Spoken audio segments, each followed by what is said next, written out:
of University of Cologne and Rectal Surgeon, and Professor, Department of Surgery, Kangbuk Samsung Hospital, Chungkyangwon University School of Medicine, Seoul, South Korea. And our special guests, we have two special guests. Number one, Dr. Niranjan Agarwal. He is very well known in our country, and he is also president of Association of Colon and Rectal Surgeons of India. And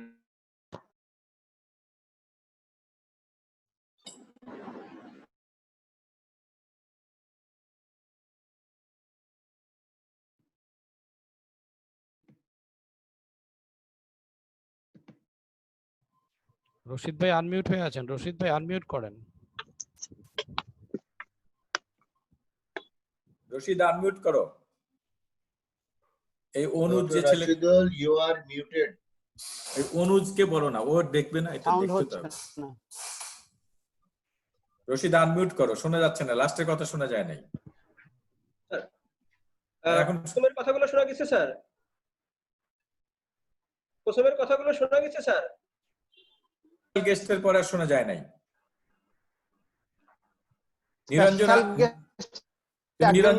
নিরঞ্জন আগারাল পর্যন্ত শোনা গেছে। আচ্ছা,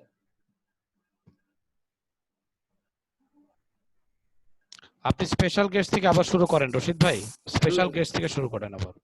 Our today's special guest,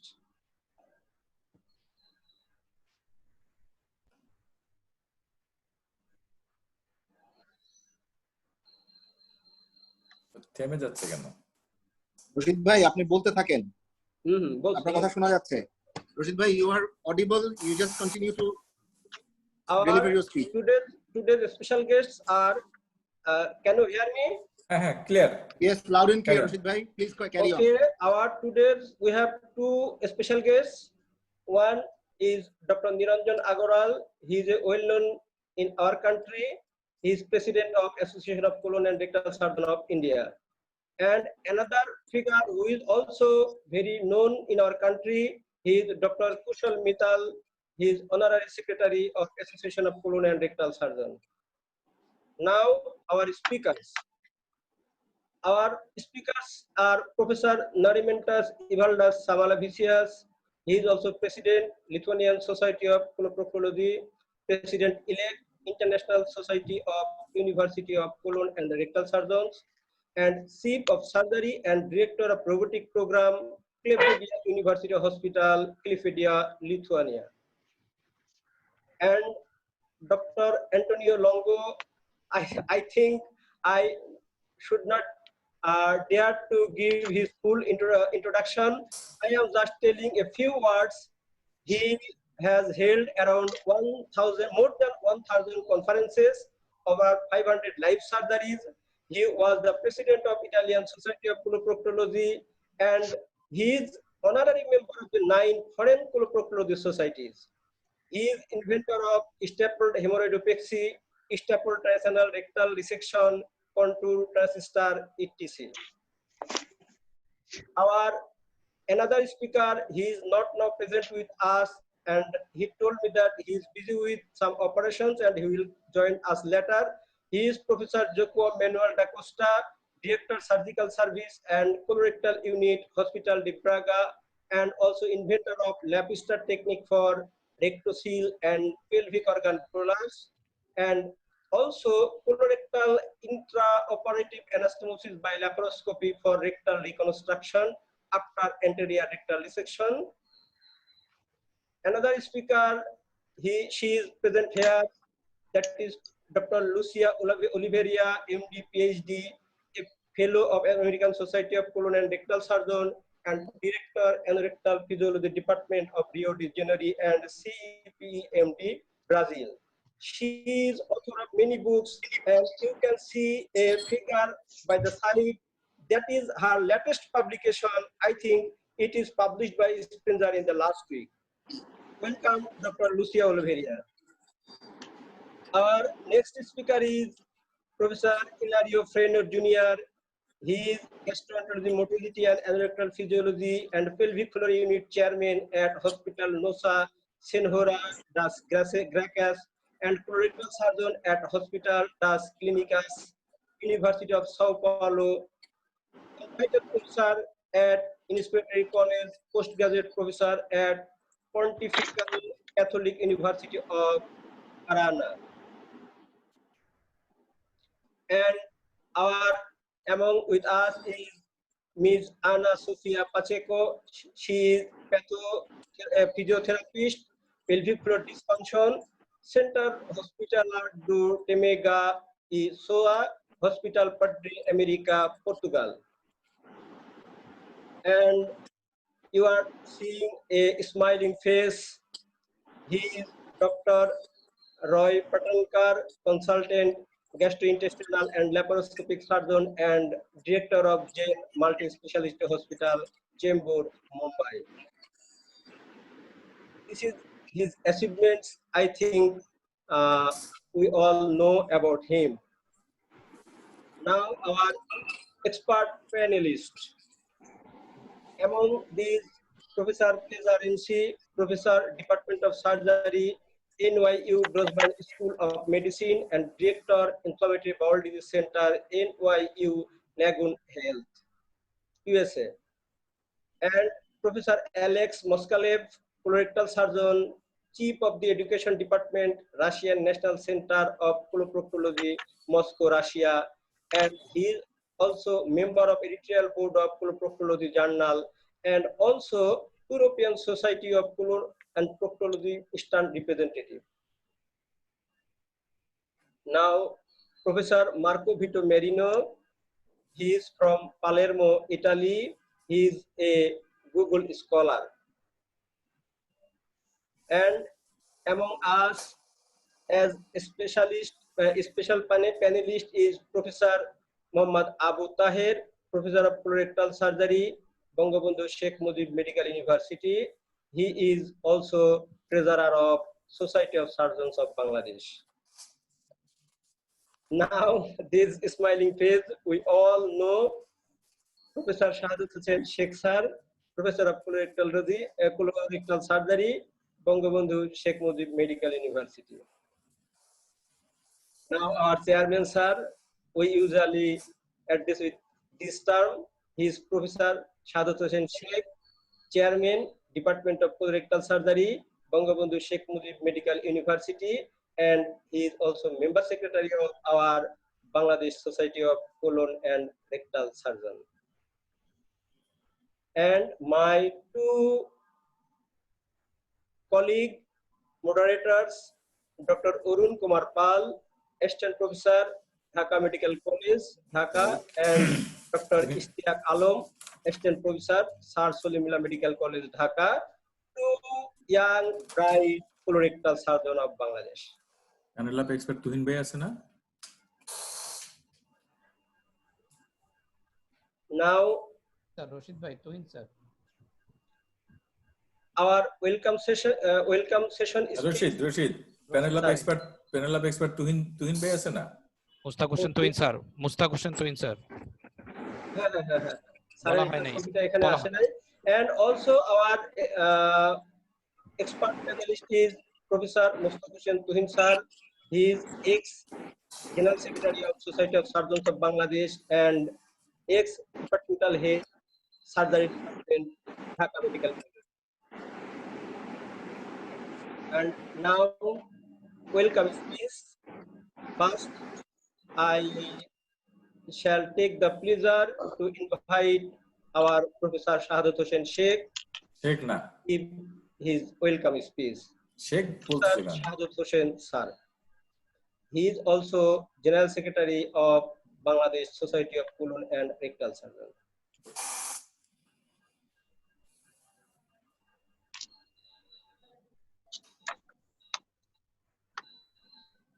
করেন sir শাহাদাত sir sir আপনি start করেন sir Respected Chairman, Professor Motiur Ahmed sir, Chief Guest Professor Hu Kyuan Chun, our special guest Professor Niranjan Agarwal and Professor Kushal Mittal. Very good afternoon, everybody. I welcome you all today in the webinar session on management of pelvic floor diseases. It is jointly organized by International Society of University of Cologne and Rectal Surgeons, and Bangladesh Society of Colorectal Surgeons. We have 7 speakers with us. The Professor Antonio Longo from Italy, Professor Narimantas Ivalda Samalevicius from Lithuania, Professor Jacques Manuel Costa from Portugal, Professor Patanka Rai from India, Professor Lucia Oliveira from Brazil, Professor Hario Freire from Brazil, and Ms. Ana Pacheco from Portugal.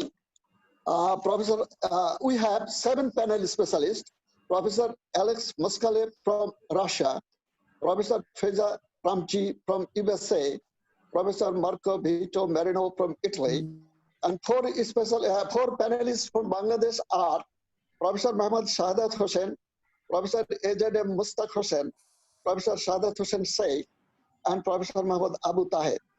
3 moderators we have Dr. Muhammad Rashidul Islam, Dr. Arun Kumar Paul, and Dr. Ishtiaq Alam with us. I wish the program a success. You enjoy this program in the difficult time of COVID-19. Thank you very much. Thank you, Professor Shahadat Hossain Sheikh sir, for his welcome speech. Sheikh বাদ দিতে পারলো না না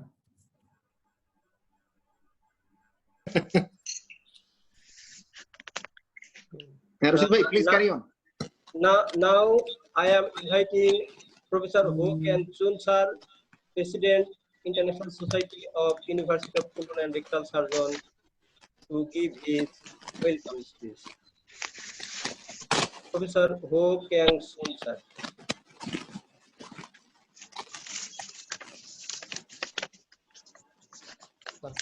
একটু বলেন রশিদ ভাই, address করেন। Sir আসেন তো, আমি দেখেছি। আবার অ্যাড্রেস করো স্যারকে, আবার অ্যাড্রেস করেন রশিদ ভাই। রশিদ ভাই স্যারকে অ্যাড্রেস করেন আবার। Professor Chun is there. Now I am inviting Professor Ho Kian Chun sir, President, International Society of University of Cologne and Rectal Surgeon, to give his welcome speech. Please. Professor Ho Kian Chun sir.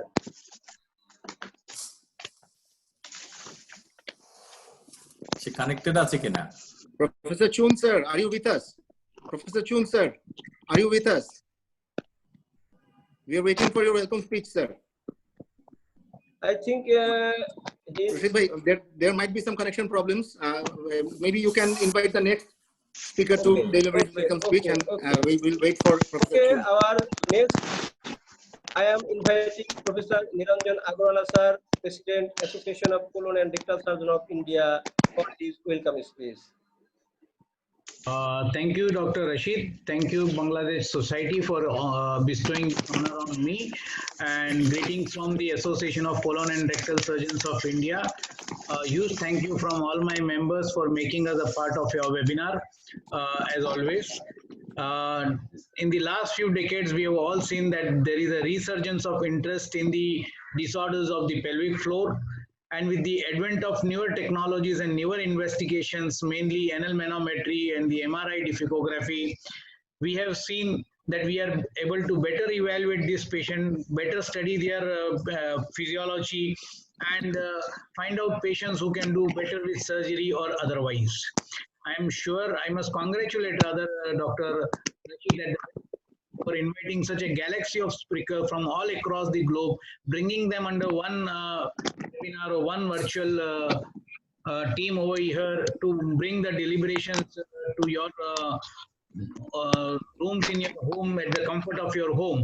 So I'm sure at the end of the webinar, you all will much more pelvic floor disorders, and I would also be waiting here to learn something more from all of them. With these few words, thank you all of you, and thank you, Mohammed, personally for inviting me. Thanks a lot. Thank you, Professor Niranjan Agarwala sir. Now I am going to our scientific sessions. Our scientific sessions is beginning with the presentation, and our first speaker is Professor Antonio Longo sir, and his topic is what is new in the pathophysiology of pelvic floor disorder. Professor Antonio Longo sir, please.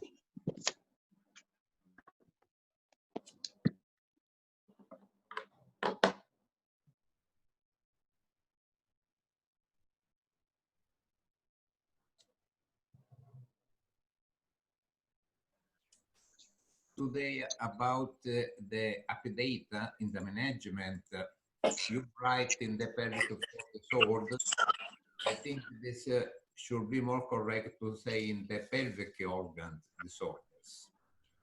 We have a big problem because I think that waiting for poor perineologists and considering the interaction of the pelvic organs, a close collaboration between urogynecologists and the coloproctologist, I think, should be useful. And because this connection are very, very strong, and we must learn to have knowledge about all the pelvic organs. Unfortunately, happen that the gynecologist or urogynecologist forgot that in the pelvis exists the rectum, and unfortunately, our proctologist forgot that from the rectum is say the vagina, uterus, and the bladder. And say once again that the correlation, pathological and anatomical, are too strong. The urogynecologists follow the theory of the Lindsay.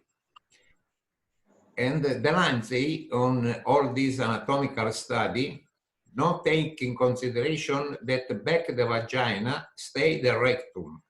It's admitted this problem. I will show you. And divide the Lindsay, divide the prolapse of the pelvic organs in 3 levels. First level, second level, and the first level. I will start speaking about the third level because the Lindsay describe at third level a rectovaginal septum and believe that this is the causes of the rupture of this fascia is the causes of the rectocele. And because believing on these anatomical structures is proposed to the posterior corpo pexi to solve the problem of the rectocele. But in the Lancet publication, you can see that pushing back the rectocele from the vagina using a mesh, we transform one rectocele, we push the rectocele back and laterally, but doesn't be correct. And the Lancet admitted this problem and said that I think that this will be a productive area of investigation in starting to define the many different types of rectocele. Really, that doesn't distinguish the colpocele due to vagina prolapse and the colpocele due to the rectocele. Anyway, I want to underline one problem. In 2000-2001, I make 45 histological examination of full thickness rectovaginal wall. And the result was that the rectovaginal septum not exists, can be found only in the drawings, but not in the cadaver and obviously in the patients.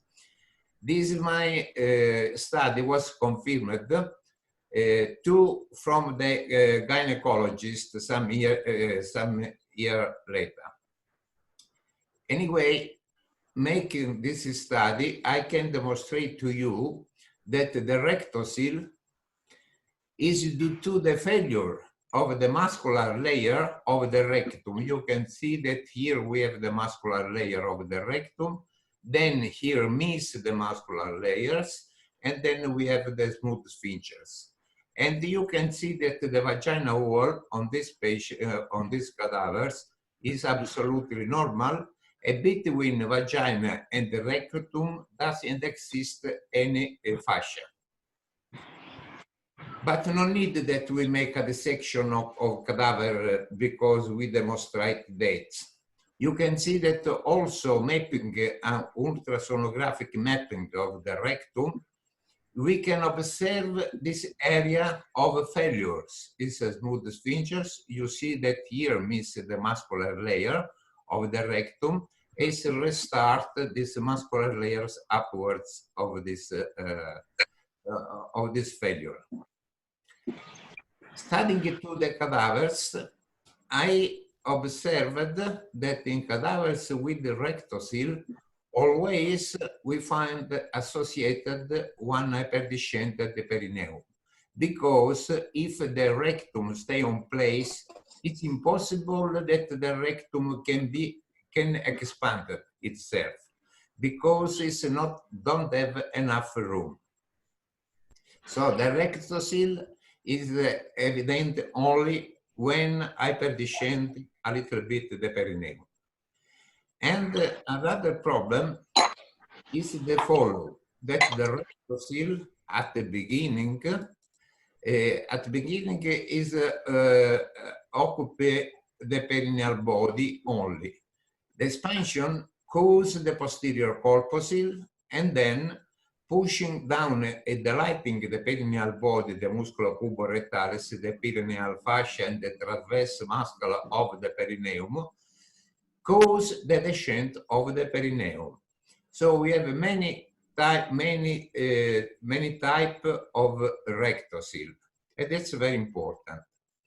About the pathogenesis of the rectocele, is my opinion, making an analysis on the patients, that a lot of these patients had too long time of stress, anxiety, and the psychological problem. This causes a pelvic dyssynergy, and when a patient has a pelvic dyssynergy, means the opening of the anal sphincters and the relaxation of the puborectalis. So the patient's pushing is make high pressures in the rectal wall. This is become can have a failure of the muscular layers. Other problem could be that some patients born with an small internal rectal prolapse anteriorly or posteriorly. In the posteriorly, this is sliding down, close the anal canal, and then pushing the patients can achieve a rectocele. But I think that the pelvic dyssynergy is due to an hyperactivation, a hyperstimulation of the sympathetic autonomic nervous system caused by anxiety and stress. And you can see that because this sympathetic system is activated more and more when the patients have a psychological problem, I think that the psychotherapy and physiotherapy are indicated in patients with pelvic dyssynergy. And because the concept that the rectocele is due to the failure of the muscular layers and always is associated to a rectal prolapse, I supposed that the resection in block of the rectocele and of the intussusception, restoring the continuity of the muscular layers and removing the prolapse, can correct the so-called third level of failure of the lungs. This is a results after start. You can see that preoperatively we have a failure of the muscular layer here, and after the operation you can see that on the staple line we can observe the reconnection of the muscular tunica. The defecography show one very important, these patients, for example, have one dynamic enterocele due to the hyperstraining because of DS, obstructed defecation. After the operation, you observed that disappear to the dynamic enterocele because the patients can empty the rectum without an intensive straining. But it's very important. Look at these patients before the STAR operation and look at the perineum, that is an hyperdescended perineum. After resection of the rectocele and of the prolapse, you can see that we restore a normality of the perineum. That means, and I will say later, that the hyperdescended and hyperdescending perineum is never a primary pathology. Is a secondary pathology always associated at the prolapse of at least one pelvic organ. I invite you to show me one hyperdescended perineum without the prolapse of some pelvic organs. But after the STAR and making a study on the rectal prolapse, I can show you two different kind of prolapse that the look is so almost the same, but on these patients, pushing up the vagina, the prolapse is remain unmodified. On these patients, pushing up the vagina, you can see that the prolapse becomes reduced. So this is one primary rectal prolapse. This prolapse is associated to the pelvic organ prolapse. And making one study, because we observed a lot of women patients with the pelvic prolapse with obstructed defecation, we make a very hard job in 650 women with genital prolapse. The dynamic pelvigraphy revealed in 100% of the cases the association with an internal or external rectal prolapse and rectocele. That's very important. That means that doesn't exist one vaginal prolapse without rectal prolapse. Instead, can exist one rectal prolapse, like these patients, this an external rectal prolapse, for example, without a pelvic prolapse, without hysterocele or cystocele. And this is the patient instead with pelvic utero and vagina prolapse, that you can see that this pull down to the rectum. Why that? That's because the uterus and the bladder have very strong ligaments. First of all is the first level of the suspension, the apical suspension, the macro ligament. This is a transversal ligament that is attached from the cervix of the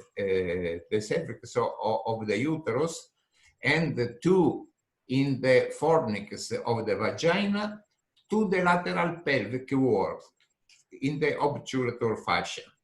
And this is the main suspensory ligament of the uterus. It's very strong. Instead, the only one ligament of the rectum, of the upper part of the rectum, is the peritoneum. So if the peritoneum go down, the Douglas go down, to the rectum is go down. Then, because the vaginal prolapse cause always one stretching on this peritoneum, is pulled down to the rectum. Moreover, the uterus have also the uterosacral ligaments and to the round ligaments, but these are not two suspensory ligaments. Together, the round ligament maintain the anteversion of the uterus, the position. But I would like to underline one concept. We want to observe one physiological defecation. And look what's happened on this physiological defecation. The patients have straining, and you can see that the Douglas push down the rectum and the rectum sliding posteriorly and anteriorly. And this is very unuseful movement on the pelvis because the rectum can have a physiological defecation. So if we, with our surgery, close the Douglas or fix the rectum by mesh, anterior or posteriorly, we the rectum cannot do this kind of physiological movements. So we cause an alteration of the physiological defecation. In fact, look what's happened on this kind of operation.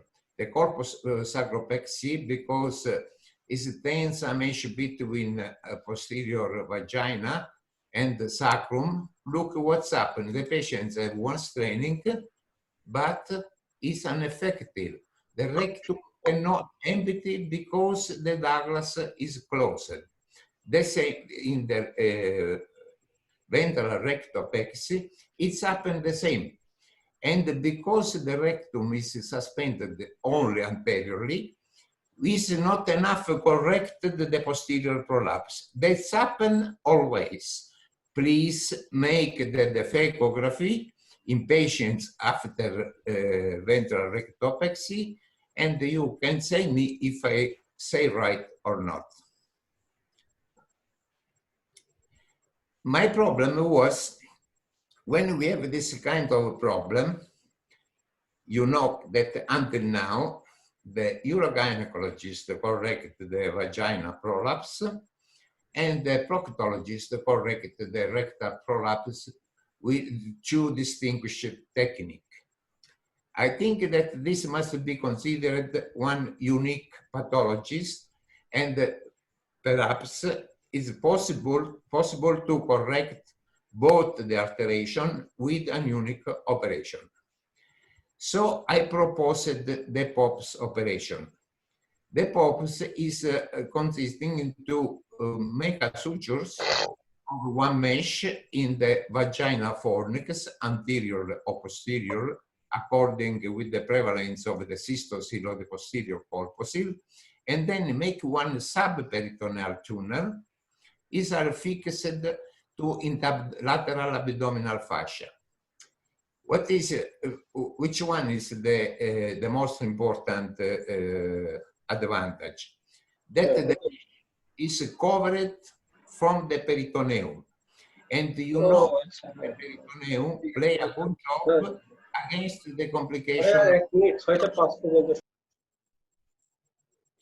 This is the lateral view, when you can see that we pull up all the pelvic organs and down up the peritoneum that cover the rectum. We can correct. Hello? Hello? Okay. I show you one short clip of this kind of operation. Look, uterine prolapse and rectal prolapse associated. This is a V-shaped mesh. This V-shaped mesh is introduced into the abdomen through the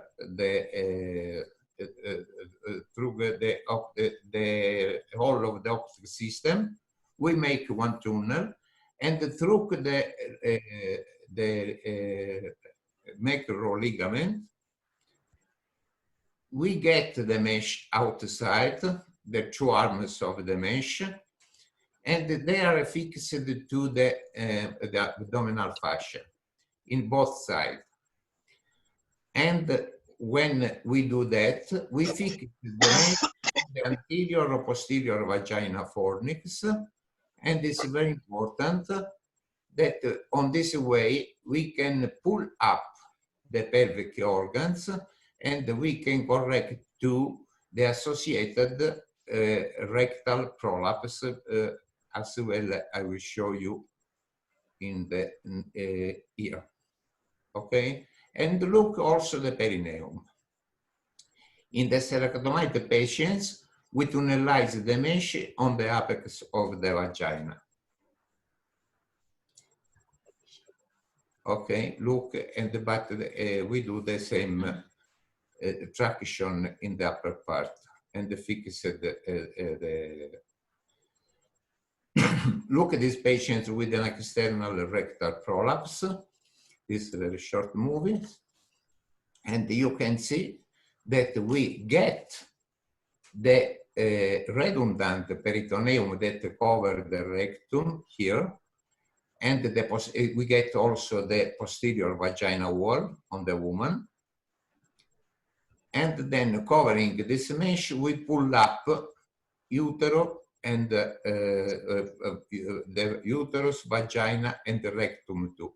And you can see the final results that, in my opinion, is very good. And you can observe that we can correct with one unique operation these patients.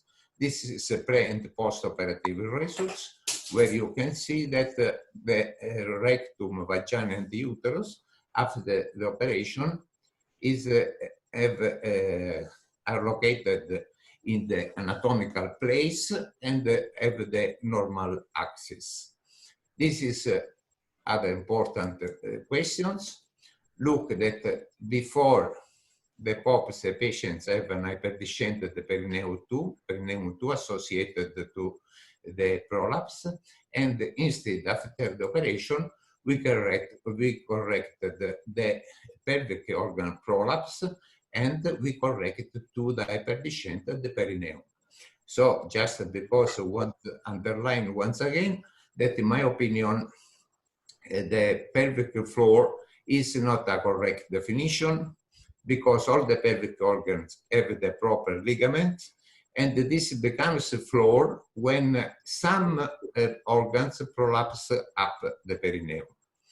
Other problem is connected with the external rectal prolapse, and usually we make just this kind of definition, prosidentia, rectal or rectosigmoidal prolapse.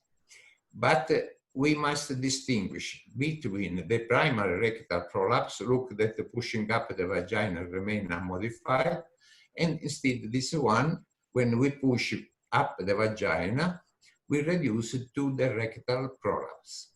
So are two different problems. For the patients with the primary external rectal prolapse, I proposed one technique very similar to the POPs with some little variation. I want to underline one concept. This is, in my opinion, is absolutely important. We must know that the hypogastric nerves cannot follow the rectum outside when we have one rectal prolapse.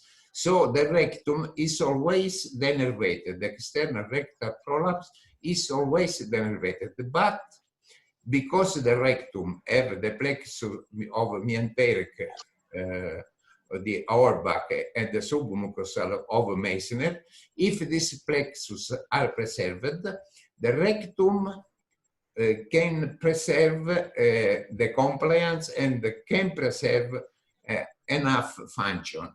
So in the patients with external rectal prolapse, I think are useful to make one manometry on way that we know the tone of the narrow sphincter and the rectal compliance, and also the ultrasonography to evaluate the failure of the muscular layers. In patients with the failure of the muscular layers that lose the compliance, I do the Artemeyer operation, but with the variation that make the resection at 5-6 centimeters far from the dentate line, on way that the patients don't have a problem related with the colonal anastomosis. Instead, in patients with normal compliance or quite normal compliance and of the muscular layers, I make the so-called SIR operation. The SIR operation consisting in pushing the rectum inside and then getting the peritoneum and the redundant Douglas, these patients will get to the posterior vaginal wall, a way that this becomes more strong. Look, we just finished. We get this redundant peritoneum, and the peritoneum that covers the rectum and the redundant Douglas, and we tunnelize the mesh inside. This is one safe place for the mesh. Cannot cause a problem because it's not in direct contact with the rectal wall, is not in contact with any other pelvic lesions. Look. Professor Longo, sir, your time is over, sir. Sorry? Please short it. What's saying? Okay. The operation. Professor Longo, sir, there is a time limit, sir. Sorry, sir. So your time limit has almost come to an end. Your time is over, sir. Okay, sorry. Okay. Results are very good. Sorry if I get more time. Okay.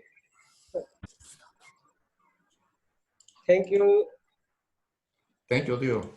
Sorry. Thank you, Professor Antonio Longo, sir. Just I shall tell in one comment from our audience. Professor Krishna Rupa, that is your presentation is super and excellent. Thank you, sir. Go ahead. Our next speaker is Dr. Roy Patankar, and he will talk on clinical evaluation of a patient with pelvic floor disorder. Dr.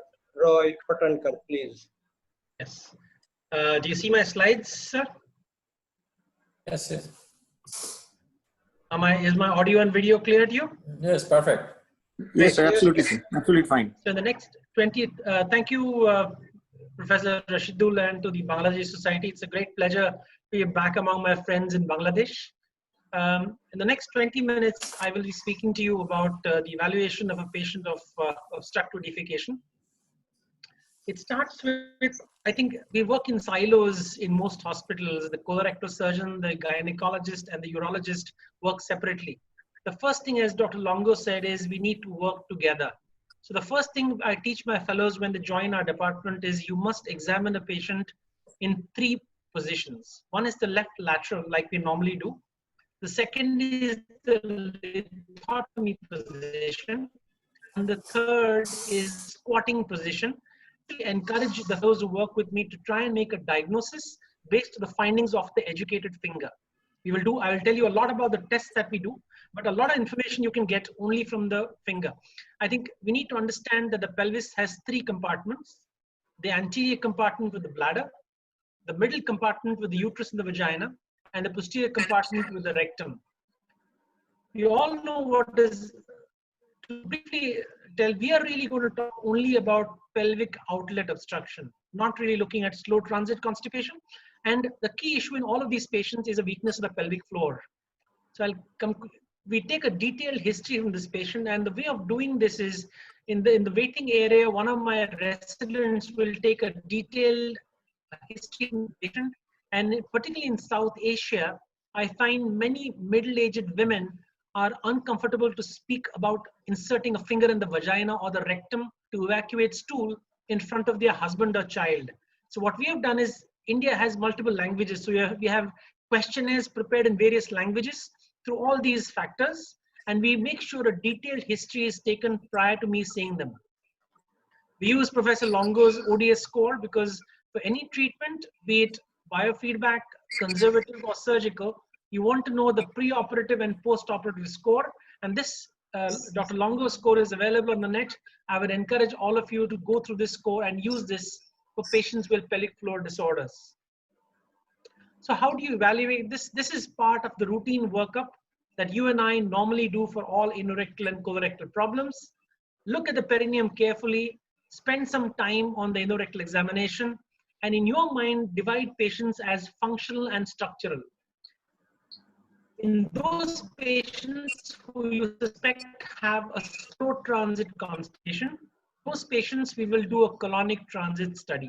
But to put it very simplistically for the younger surgeons and residents who are watching this, if a patient has no urge to pass stool, he's likely to have a slow transit constipation and do these markers. I would encourage, I think the findings in Asia are very different from the findings in the West. The Indian Society of Gastroenterology has published a large cohort of 15,000 patients, and our colonic transit is much faster than the average European or American colonic transit. I would encourage you to read this data when you start doing colonic transit yourself.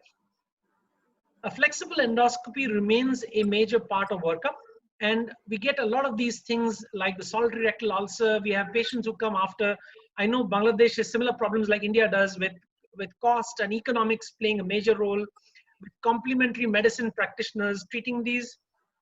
Sometimes you will get findings like the solitary rectal ulcer above, a malignancy seen in the middle part, and many of these patients can present with various levels of prolapse, as Dr. Longo showed. I've had the pleasure of working with Dr. Longo, Dr. Scherer, and many of these stalwarts, and I've learned a lot from Dr. Longo himself when he's visited India many times. So to summarize the workup, a detailed history with a questionnaire. We would do the Longo score as well as Steve Wexner's score, a careful PR and proctoscopy, a colonoscopy, an endoanal ultrasound where feasible. I think the cost of an endoanal ultrasound makes it prohibitively expensive for South Asian patients to afford this. But in an ideal world, every colorectal surgeon must do his own endoanal ultrasound. I will talk about this a little bit later in my lecture. Proctography and anorectal manometry. So this is how we categorize this test as structural and functional, and I'll talk very briefly about these. These are some of the slides that Dr. Longo, when he taught us in India, shared with us to look at various abnormalities that may exist with structural abnormalities of the pelvis, including the rectorectal and the rectoanal interception. The top right is a rectocele, the bottom left is the enterocele, and so on and so forth. What about manometry? This is our a water perfused 16-channel manometry system that we use. I think it's good to have a person dedicated to doing manometry, and this is the kind of reports that we generate. I think very important in these patients to look at the rare, that is the rectoanal inhibitory reflex, look for evidence of pelvic floor dyssynergia. And clearly, patients with pelvic floor dyssynergia do not do well with surgery. So in our department, anybody that's of us, we do a MR diffeography and a manometry in all patients, separate them into two categories, which I will tell you a bit later. These are some things that we see: impaired evacuation on the balloon expulsion. What do we mean by balloon expulsion? We put in water into a balloon and keep on injecting water into the balloon till the rectal sensations come. If there are impaired rectal sensations, the patient can accommodate a large amount of water, and we know there is hypostasia of the rectum. And then we ask them to strain to evacuate the balloon. That's extremely important to categorize pelvic floor dyssynergia. When I worked in Berlin with Professor Roland Terra, they're doing conventional video diffeographies, and we started doing this technique in the year 2000, but we have now almost completely shifted to using MR diffeography. If you look at the recommendations of the American Gastroenterology Association, they recommend us to do a manometry first.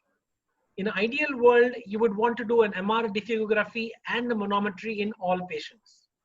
But like Bangladesh, in India, we have cost constraints. Many patients may not afford both of these, and there is a large waiting period to do these tests. So in our department, for the last 10 years, we first do an MR diffeography. If they have no significant structural abnormalities, they go in for manometry and biofeedback. If they have significant structural abnormalities, they go in for biofeedback and potentially surgical treatment. A question that I get asked, this is another video from Dr. Longo's group from Professor Bollard, where you can see a beautiful rectocele appearing. Now these lines are the PC line and the anorectal angle. Personally, if you find, surprisingly in South Asia, we have simply no data as compared to the West. We also find that the anorectal angle has a very wide variation in Asian patients, and I personally find it completely useless. So I stopped looking at the anorectal angle in my patients. We started doing MR diffeographies in the year 2007. We have now done more than 2,000 MR diffeographies. I think it's an excellent test. Some of the concerns to us initially were it's done in the supine position, it is expensive, and does a supine MR give you the same information as somebody who's sitting, straining, or squatting? There is a lovely publication in radiography which clearly shows that a supine MR gives you as good information as a patient when he's squatting, and that issue is now resolved. We've published our data in a few years ago looking at MR diffeography in Southeast Asian patients, and clearly this is something that we need to look at. This is the patient, how you see a rectocele. I'll now show you quick videos of MR diffeography. And I think every surgeon must go down to radiology himself to see the senior loop sequences of a patient before advising surgery. And in our combined pelvic floor clinic, we have a urogynecologist, a psychotherapist, a physiotherapist, and a colorectal surgeon who see this. This is a graphic description of an enterocele when the small bowel is descending into the pouch of Douglas. This you must be careful. In a enterocele, a star procedure have its own problems. This is what is called rectorectal or a rectoanal interception, and I'll try and show you senior loops of our own patients in this. Now, in case 1, you can see what we do in this procedure is to put in ultrasound jelly into the patient's rectum, put the patient into a diaper, and make them strain. Now, important is to make them strain for prolonged sequences, because many times an MRD is reported normal, because as in this patient, the rectocele is seen only when the patient is severely straining. So what have we seen in this? We have seen anterior rectocele. We have seen there is a significant descent, but the bladder is apparently normal. Let's look at the next case. Similar, it's important that you see a beautiful arrowhead appearance. Can you see the rectum descending on itself? What is called a rectorectal interception, and that is beautifully seen in this picture. So there is a small rectocele and there is a rectorectal interception giving you the classic arrowhead appearance. So important as surgeons or urogynecologists, you actually go down to radiology, make sure these are done properly, otherwise you'll have false negative reporting. Another case where there's a huge descent of the rectum, and you can see these senior loops extremely well when you go down here. You see these cases, that you see that there is a significant descent as well as descent of the bladder. The 4th case, again, persistent strain. This is a patient who came to us after a star operation, and you can see the amount of descent of the rectocele that comes. So as Dr. Longo said, we have almost stopped doing the star operation because the success of the star operation, at least in our hands, goes down with time. At the end of the 1st year, the success of our group, we did more than 100 star operations, and the success at 1 year was 90%, came down to only 52% at the end of the 5th year. So this is a patient who has a bladder descent, a rectorectal interception, and an anterior rectocele. I know there is going to be somebody else. Yes, sir. Would you please finish within your assigned time? You've told me 20 minutes. I've done only 12 minutes so far. I was told 20 minutes by Dr. Rashidul. Okay. You want me to stop? I'll stop now. There's no problem. No. Go ahead. Go ahead. So I'll finish in the 20 minutes that have been given to me. Okay, so go ahead. A patient where we had done a sacrospinous fixation with a transobturated tape. And you can see the pictures that you see here showing that there is a beautiful fixation of the rectum with a sacrospinous fixation with a TOT. We have almost stopped doing the transvaginal TVT tapes and I've shifted over to doing the TOT tapes. I'll keep my video short for lack of time, but you can see this is what is called the puborectalis syndrome, where these patients are typical pelvic floor dyssynergia. They may come to you with trigger point pain. And remember, it is not only Kegel's exercises. Many times you have to focus on relaxation techniques rather than strengthening techniques. And this is where a good psychotherapist and a physiotherapist will come in play. We also have some experience with using Botox injection in these patients, but I'll come to this a little bit later. I'll cut my video short because it's short of time. This is a patient who has a small bowel enterocele with a bladder descent. And these are patients who the radiology and the manometry plays a huge role in deciding how to best treat these patients. This is a patient who has a tricompartmental diffeography, which you must see. You see a small bowel descent, a wall descent, and a rectal descent. And this is best treated with a transabdominal laparoscopic approach. So clearly we must shift over to MR diffeography if you want to visualize all the three compartments. In our department, we do a conventional cine loop diffeography only when the patient is unable to evacuate stool on a radiology table. The other thing we need, this is Professor Santoro from Italy, who spent some time in our department doing a workshop. And I think all of us as colorectal surgeons must learn this technique if we are able to do justice to our patients and do this. This is the grading, which I won't go into, but I think it's extremely important we learn to do endo-anal ultrasounds and read our own MR diffeographies along with our radiologists. Thank you very much.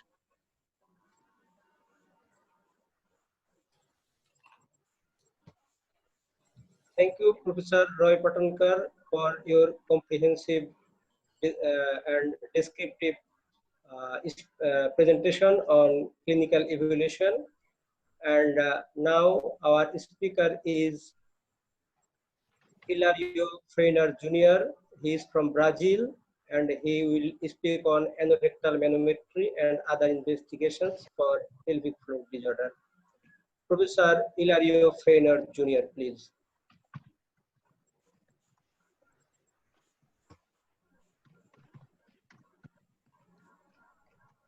Hello, my name is Hilario. I talk from Brazil. We're going to talk about anorectal manometry and other kinds of investigations for pelvic floor disorders. I have a lot of slides. We'll talk a little bit more about anorectal manometry following the beautiful classes we have been through this day. Well, starting here, why is the meaning, what's the importance of a physiological evaluation? The basic aims are to study the transit intestinal times, the anal continence, and the aspects of the defecation.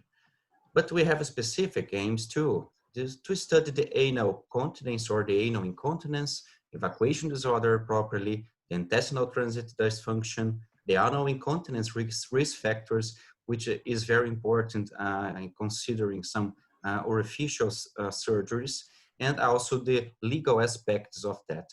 It's very common the patient after orificial surgery complains about incontinence, but the preoperative manometry, we see that there is already some lesion that could lead to this kind of incontinence.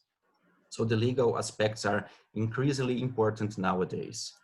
Well, we cannot say this person, this woman is incontinent, or she does not defecate properly. And we also cannot say about this woman too. This woman is incontinence to gases, to flatus, but this one, she's not. And how can we say, based on only on symptoms? Yes, we can study this, but you have to understand it very properly to treat. This case is a cloaca, so a full obstetrical lesion. So we can assume that this patient is incontinence to feces. But in the common cases, we do not have this kind of information. So we have to study. And the anal canal and the sphincters are complex anatomical, three-dimensional structures that do not simply exit the pelvic floor. We have this kind of three-dimensional structure that is attached to the pelvic floor that permits its suspension. And we have to understand the pelvic floor is also a dynamic structure. So during the evaluation, we have to study it dynamically too.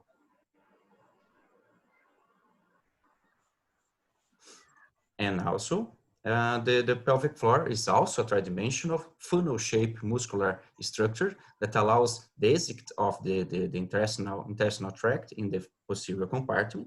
We cannot forget, as was already said, about the middle compartment and the anterior compartment, and they interact very much. Here we see a movie that shows us the aspects of the pelvic floor that you have to understand that is not a bidimensional, it is a three-dimensional structure. We go a little faster because of the time, but it's important to everyone to keep it in mind. So, and also it changes a lot between males and females. Well, the digital rectal examination is the first part of the evaluation. It's very important. We have to start from the beginning because we have to make a differential diagnosis. We have to exclude cancer. We have to analyze the other situations. But the digital rectal examination alone is not sufficient enough to discard a lesion or to say to us where there is a sphincter lesion. We have a study a few years ago that we compared the specialists in rectal physiology, the digital rectal examination, and compared it to a trainee in anorectal physiology, and what response did you have? Comparing to the anorectal manometry, that was considered the gold standard to the evaluation. Well, considering the resting pressure, the rookie evaluation, the agreement was mild, maybe poor, and the seniors and the anorectal physiology specialist, the agreement with the anorectal manometry was about 70%. It was good, but was not enough. It was not to say if there was an anterior lesion or it was a lateral posterior lesion. No, it was just to say if there was a higher pressure or a lower pressure. Considering the squeeze tonus, the seniors were a little bit better, and the rookie one was not that good enough. So you have to say that the digital rectal examination alone is not a proper kind of examination to decide if you can operate a patient or not. It's also very important to understand that the continence has a lot of mechanisms.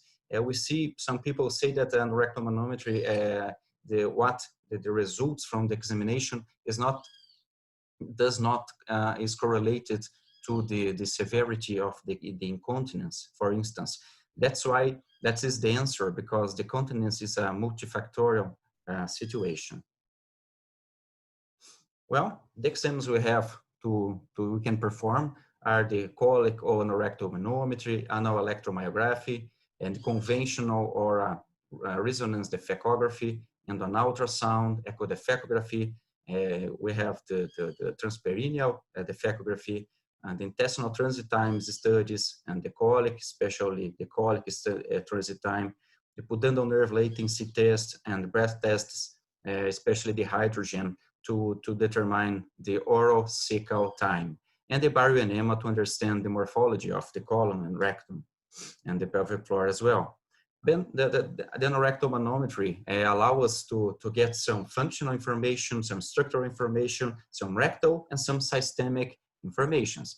The American Gastrologic Association indicates the anorectal manometry to determine the sphincteric tonus and to select patients toward endoanal ultrasound, and to perform a morphological evaluation considering the vector volume of the anal canal, aspects of treatment, so the patient has biofeedback to do, and to follow up after some sessions. You can perform another anorectal manometry to understand the results we got at the time.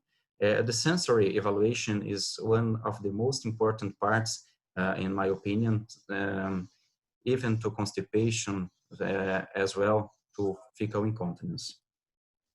The American Association of Colorectal Surgeons indicates an rectal manometry to determine the sphincteric tonus, the high pressure zone of the anal canal, and as I said, do not correlate to the severity of the symptoms, just because the continence is a multifactorial factor. So the parameters we're going to determine during the anorectal manometry are the resting and squeeze pressure, the anal canal length, the fatigue rate, the pattern of evacuation, the anorectal reflexes, the rectal sensitivity, capacity and compliance, the vector volume, and the sphincteric asymmetry. We're going to talk about a little bit of them. Well, nowadays we have the high resolution, high definition rectal manometry that are really incredible devices, and they have beautiful informations from our patients. But clinically, the traditional water perfused and rectal manometry is enough to determine the results we need to treat our patients and perform the adequate follow-up. Well, adding the high resolution, high definition will give us so many information that the plot is colorful. Different from the traditional water perfused that we have just one line and per channel, and we have just 8 channels of evaluation. That's a sample of the manometry catheter.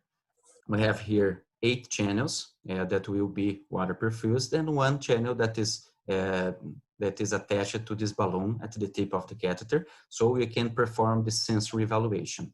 The catheter is inserted into the canal now towards the rectal ampulla, so that's where the examination starts. The setting is quite simple. We need to have a computer, we need to have a water pump for these 8 channels, and the transducer, so the proper software and examination can happen. Sometimes we have assistance, sometimes I have to do it myself, and I would like to say that I prefer this way, that I hold firmly the catheter, so I know that that channel is toward the coccyx. I know that the catheter does not move his position. Well, that's the sample we have. We start at 6 centimeters inside the anal verge, and we have here the pressures from the rectum that are small. When we reach the anal canal, we start seeing pressure here. So we have here the anal canal length. So in this image here is depicted the way it works. So the catheter, we can pull centimeter by centimeter and take all the information we want and need. So here the functional anal canal. The anal resting pressure is an important one to talk about. We have about 8% is due to the internal anal sphincter, and about 15% is due to the hemorrhoidal complex, and about 10 to 20% is due to external anal sphincter here. And the anal canal has its own motility. It's not a stuck, it's not a simple line. We have some patterns of contractility. So we have the slow wave, we have the micro wave that are very fast waves of contractions. We have the ultra slow wave. So the internal anal sphincter is a smooth muscle structure that is highly innervated in the hand. It has a intense muscular activity every day, every time. So in the examination, we see this. We see this kind of waves. We see some irregular waves, and this kind of wave that I showed up here, the ultra slow wave. You can see it in a lot of examinations. Well, and the anal canal is not a symmetrical one. We can divide it in thirds. The upper third, we're going to talk about a little bit more in the ultrasound part of this class, but the upper third is represented here by the puborectal muscle, is a U-shaped muscle, and the middle third is represented by the internal anal sphincter, that's a hypoechogenic ring here, and the lower third is represented by the sternal anal sphincter. Keeping it in mind, we can understand the way we have the traces and the waves here in the rectal manometry tracing. Well, again, we cannot forget that the anus, the anal canal is a tridimensional structure, very complex. And in the rectal manometer, we can simplify it a little bit, but we have this a functional morphoanatomy of the anal canal. It's very interesting to understand. If you think the final function of the anal canal is to generate pressure, it's what we can see here. Sometimes we perform the anal ultrasound, we see a normal anal canal, we see the normal muscles, but the patient, for instance, the diabetic ones, maybe don't have any kind of pressure, but the ultrasound is normal. So the rectal manometry can shows us how this muscle works properly, in fact. So here, and the vector volume, we can see by this point, anterior defect caused by the obstetrial lesion. Again, another one, we have another anterior left lesion caused by the obstetrial lesion. And the fatigue rate is as follows. We ask the patient to squeeze for about 30 or 40 seconds. And we orient the patient to think that he's going to postpone defecation. And we ask her or he to contract, and we analyze this tracing. This patient contracted firmly, consistently, and when we decided to relax, he relaxed it. Oh, that is a very, very good contraction, a very good squeeze, and the patient probably could postpone the desire to evacuate. But on this other case, the patient just one peak of contraction, and the contraction has lowered and to the resting pressure, so the patient may present urge to defecate. This case may be similar, just one small peak of contraction, then followed by the resting pressure, so the patient do not have a lot of contraction. Maybe the urgency is a symptom here too. The pattern of evacuation, so the anal canal is a closed structure that has two opens the necessary amount of time to the evacuation, to defecation, to the passing stools. But sometimes we see that anal canal closes, the pressure increases during this moment. So we have the diagnosis of anismus. Of course, we need to correlate to the clinical aspects and the scores, but this slide shows clearly the anismus, the paradoxal contraction of the anal sphincter. Well, that is the raw classification. It's worth taking a look at this. The normal pattern is when the rectum increases pressure and the anal sphincter diminishes its pressures. So as a pump, the feces are expelled outside. The type 1 anismus is when we can increase rectal pressure, but the anal sphincter increases pressure too. It becomes a blockade.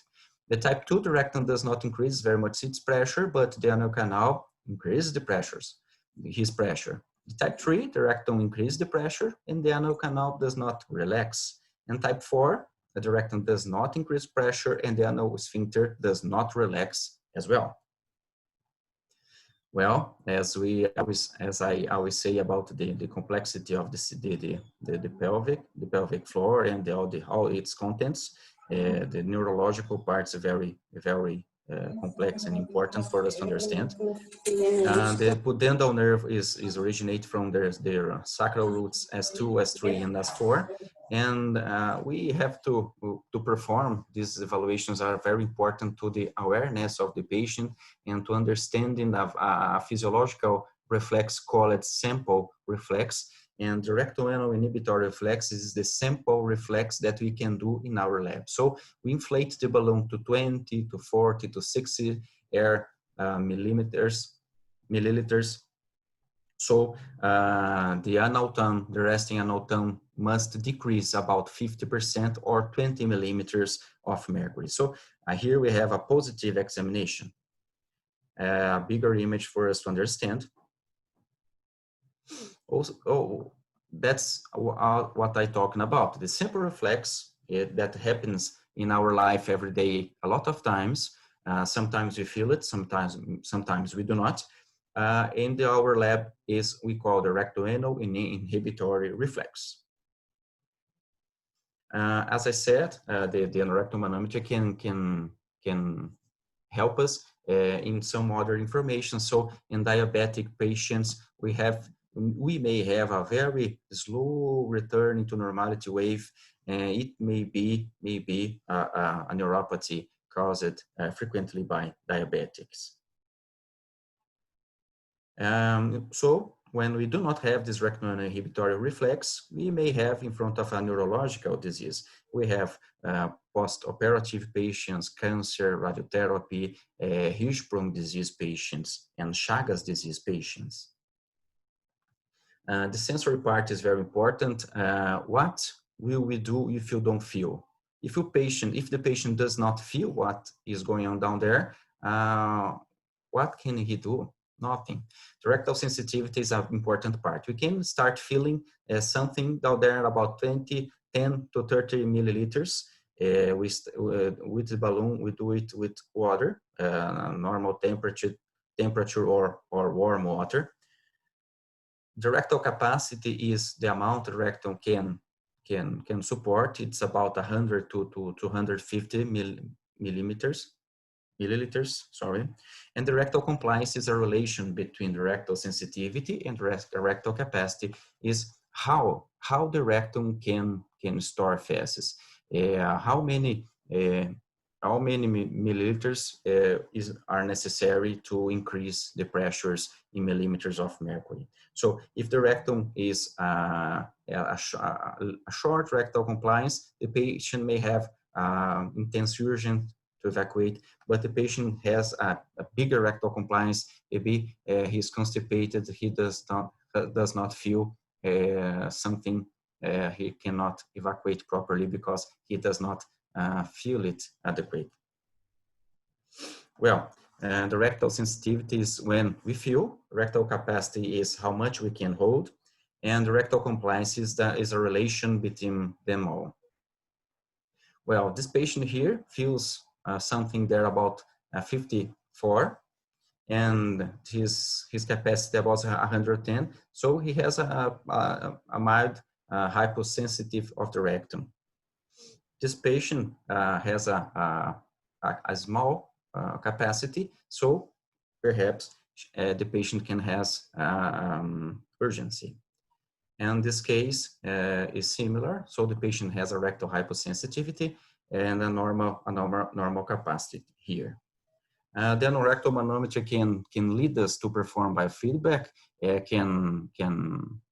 can use the device to perform biofeedback. Nowadays, we have appropriate devices to perform it, but we can do it with our own rectal manometer device. And the other important part is the follow-up. Someday we have to do a new examination, a new exam, to understand what are the improvements the patient has gained. Well, with the balloon, we can see the small balloon here. We can teach the patient how to deal with balloons, and it improves a lot of the sensory part of the treatment. About ultrasound, I already talked about this slide. So we have the thirds of the anal canal. I think my time is going, so I will be a little faster. And the anatomy is a complex one, so we have to keep it in mind to understand what kind of images we're going to have. Here we have a longitudinal image that the third-dimensional anal ultrasound can give to us. And here we have the internal anal sphincter and until the middle third, and the lower third is represented by external anal sphincter here. And the puborectal muscle is in this position here. Thanks, Dr. Well, we are actually at the tail of your time. Actually.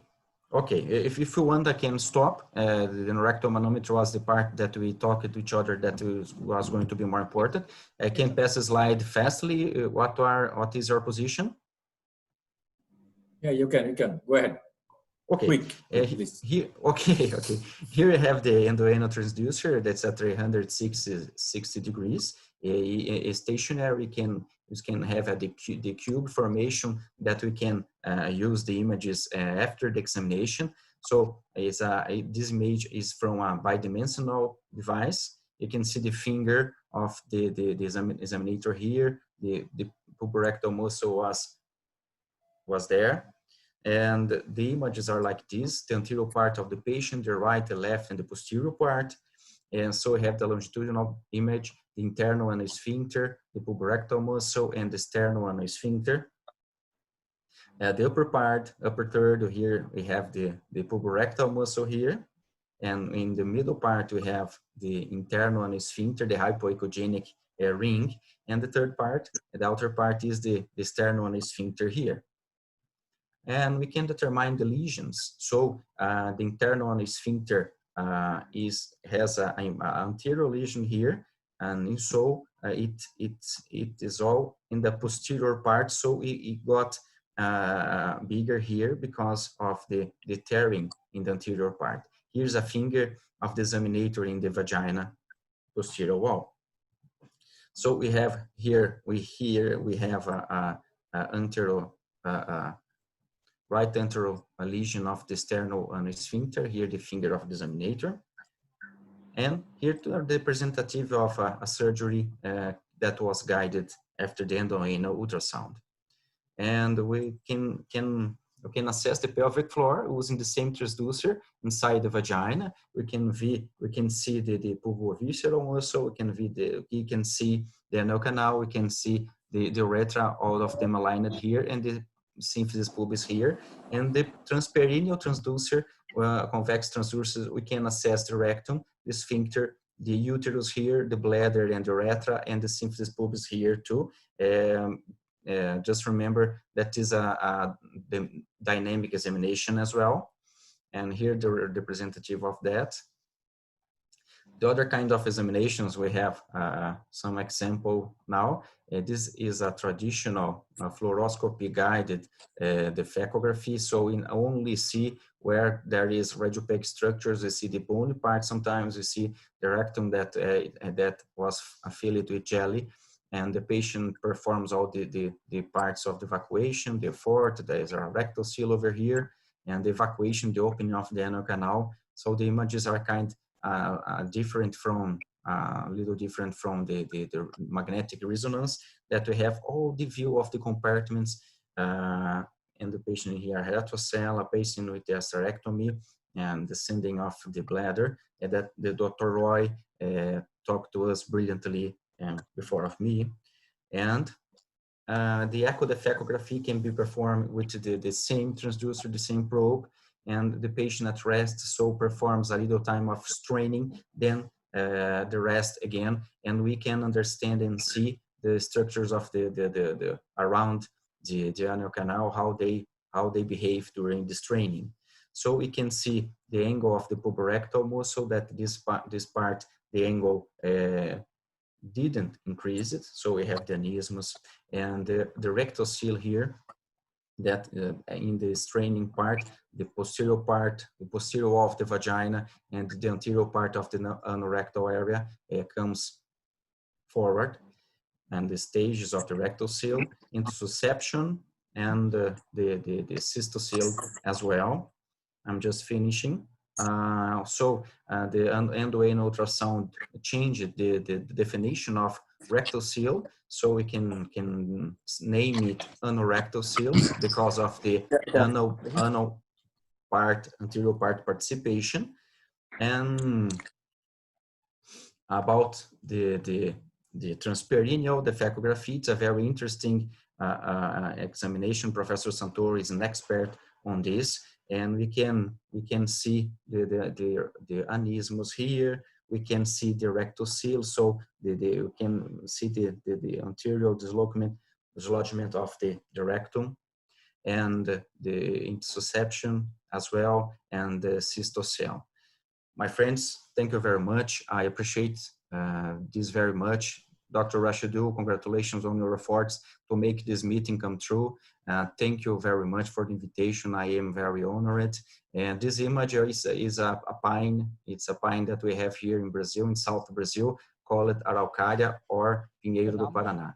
Thank you very much, and I enjoyed very much. I hope you enjoy it too, and have a nice meeting. Thank you. Thank you, Dr. Ilario, for your constructed speech. Actually, our next speaker is Dr. Lucio Oliveira, but meanwhile, we will take 15 minutes break for Maghrib prayer. Actually, it is time for Maghrib prayer. You know, during this period, we will show you a small documentary. Actually, it's this August month, it's a month of massacre, basically. It's a month of heinous killing of our father of nation, Bangabandhu Sheikh Mujibur Rahman, who has given us map our independence, actually. So in this time, we remember him in the respect. Anyway, in this interval, I will see you a document. Dr. Hello? Hello, Anuj. Hello, Anuj. Yes, sir. just you start the document. Okay, sir. Okay.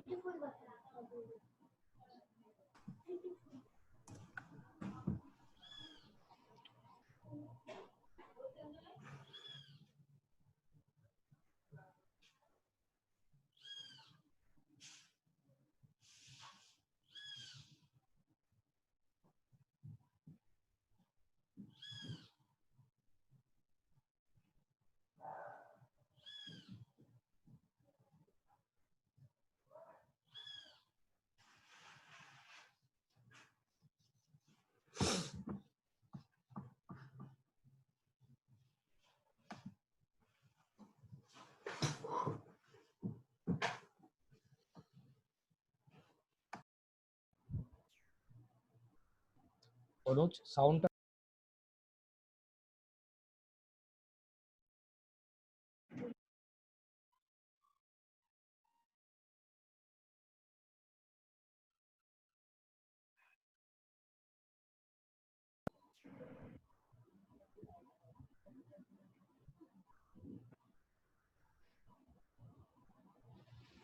অনুজ সাউন্ডটা আসছে না অনুজ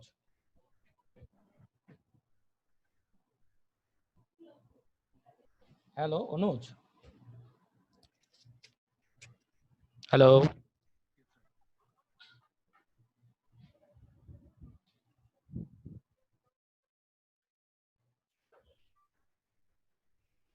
অনুজকে call করো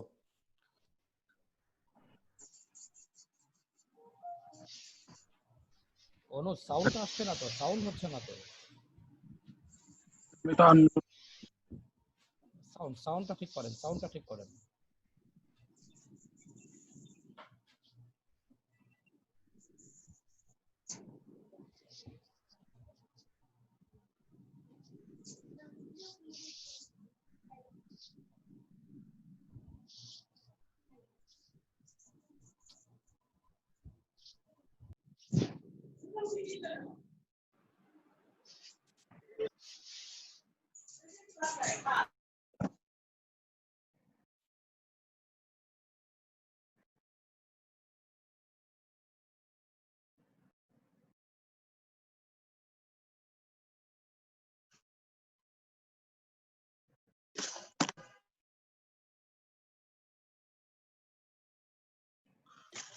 वो है knows तो बोलना चलो चलो अरे तू चुप থাকো আমরা নামাজটা পড়ে নি না হ্যাঁ চলো পড়ে নি হ্যাঁ চলো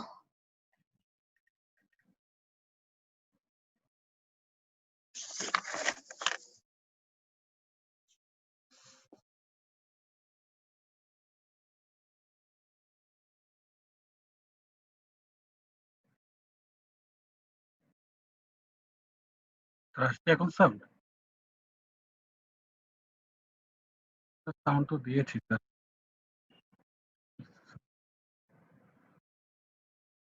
স্যার আমি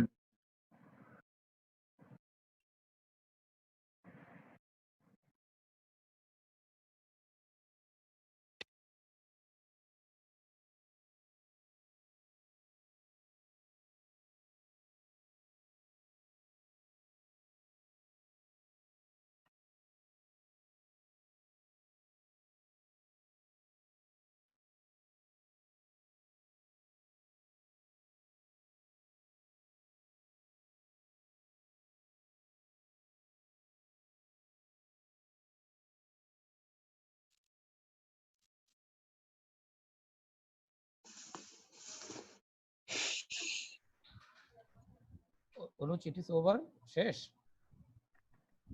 hello hello Anuj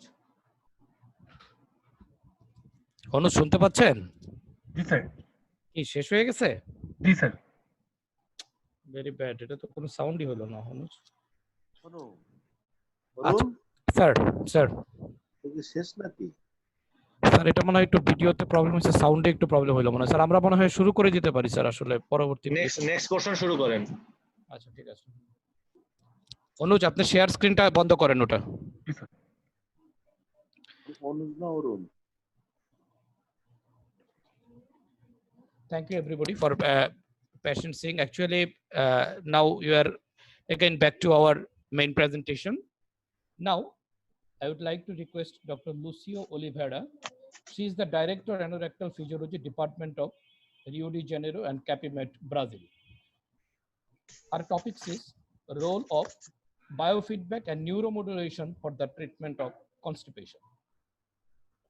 Madam, are you here? Hello, everyone.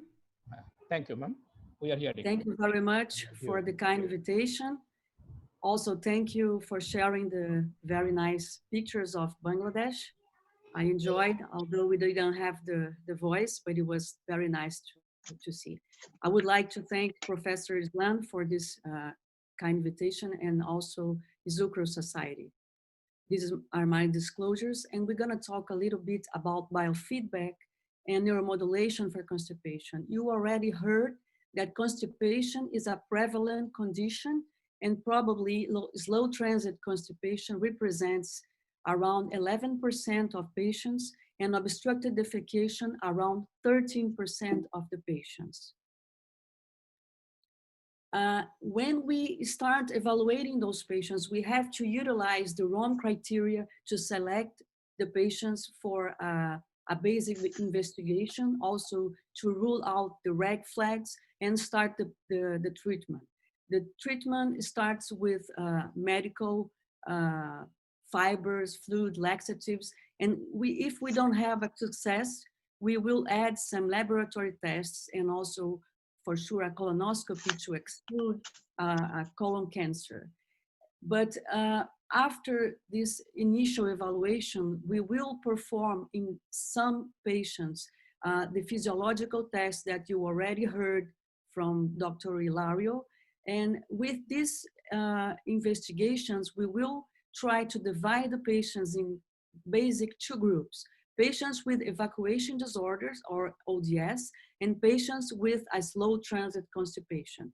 And in patients with obstructed defecation, the criteria utilized, the ROM criteria, is very simple. And those patients usually they have a difficulty in emptying the rectum, a sensation of incomplete evacuation, and they need a digital manipulation to evacuate. The first line treatment is always medical treatment with lifestyle modifications, oral laxatives, rectal laxatives. But look in the second line treatment. Here you can see biofeedback. Biofeedback has a role in those patients to strengthen the pelvic floor muscles, also to improve the coordination of those muscles and also the improvement in the abdominal push effort. All this with explaining the patients how to relax the pelvic floor during a simulated defecation. We utilize usually a minimum of 5 sessions, and we can perform biofeedback either with a manometric system or EMG. And the patients are motivated to fill a bowel diary, and we enroll them in what we call a biofeedback program. When we look in the series at in the literature, we can see that most of the studies that compare biofeedback to other treatment options, the biofeedback group had a superior result. And in fact, in more than 30 series published in the literature, there is a range variation of results, but regardless of the utilized equipment, and dependent on the number of sessions, we can see that really it was demonstrated by Gillen in 1997 that the better results are associated with a larger number of sessions. And if we look in this prospective randomized trial with 117 patients that compare biofeedback to diazepam, we could see that the patients that performed biofeedback had an increase in the evacuation number and also an improvement in the EMG during the evacuation attempts. Another study with 44 patients comparing conservative treatment to biofeedback also demonstrated an increase in evacuation number and an improvement in the balloon expulsion time. So based on the literature, we know that from various societies, biofeedback now has strength of evidence and is recommended for the short and long-term treatment of patients with dysenergic defecation with a level 1 grade A evidence.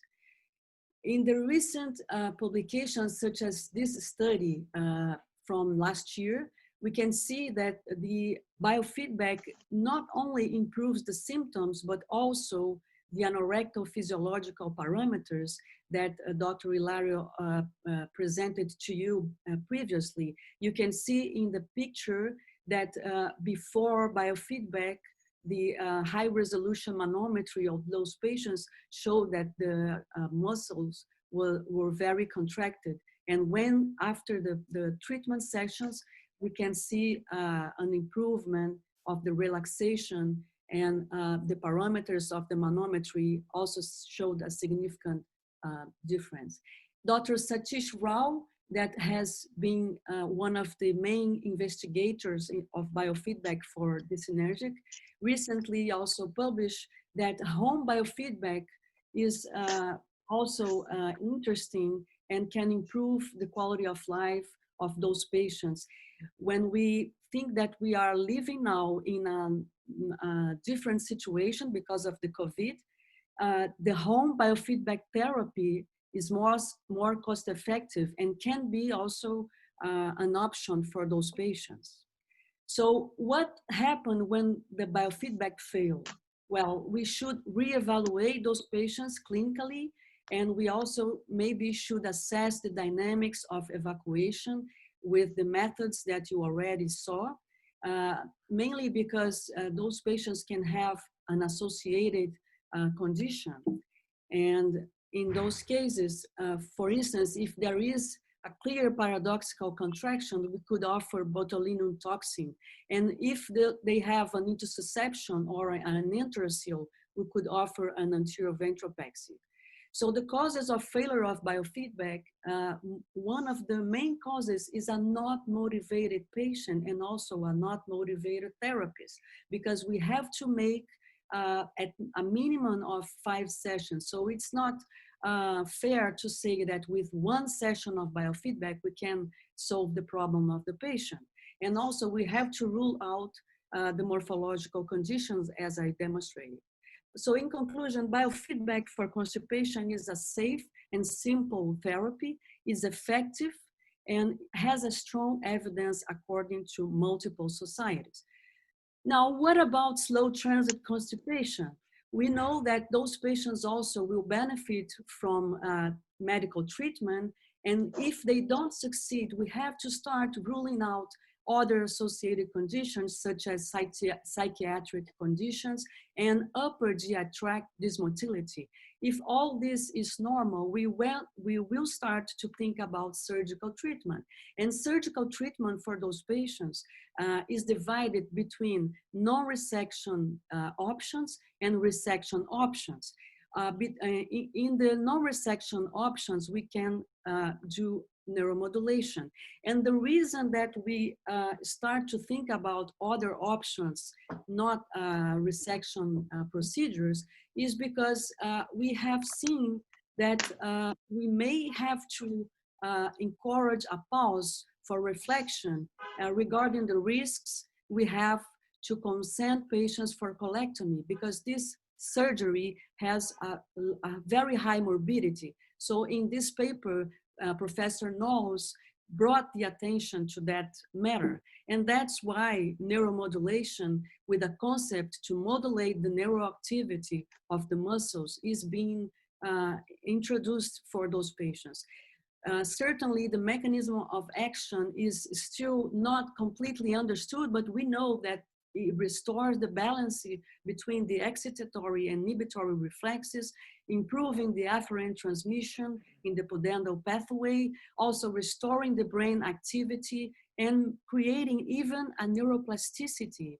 So when we look in this publication that was recently published, we can see that the interaction between the cortex and the neurons that go to the abdominal wall and also to the colon and rectum is important, and is a complex situation. We're gonna learn that the mechanisms. The sacral nerves modulate the evacuation reflex both through inhibition and stimulation as they transmit information via afferent or sensory and efferent or motor pathways. One potential mechanism of action involves a neuromodulation effect on the pre-existing activity in sensory fiber pathways that control muscular function. The result may be the activation or inhibition of adjacent neurons, which alters the dysfunctional neural reflexes of the pelvic structures. This may explain why sacral nerve stimulation is associated with a moderate increase in the external anus sphincter squeeze pressures and improvement in motility.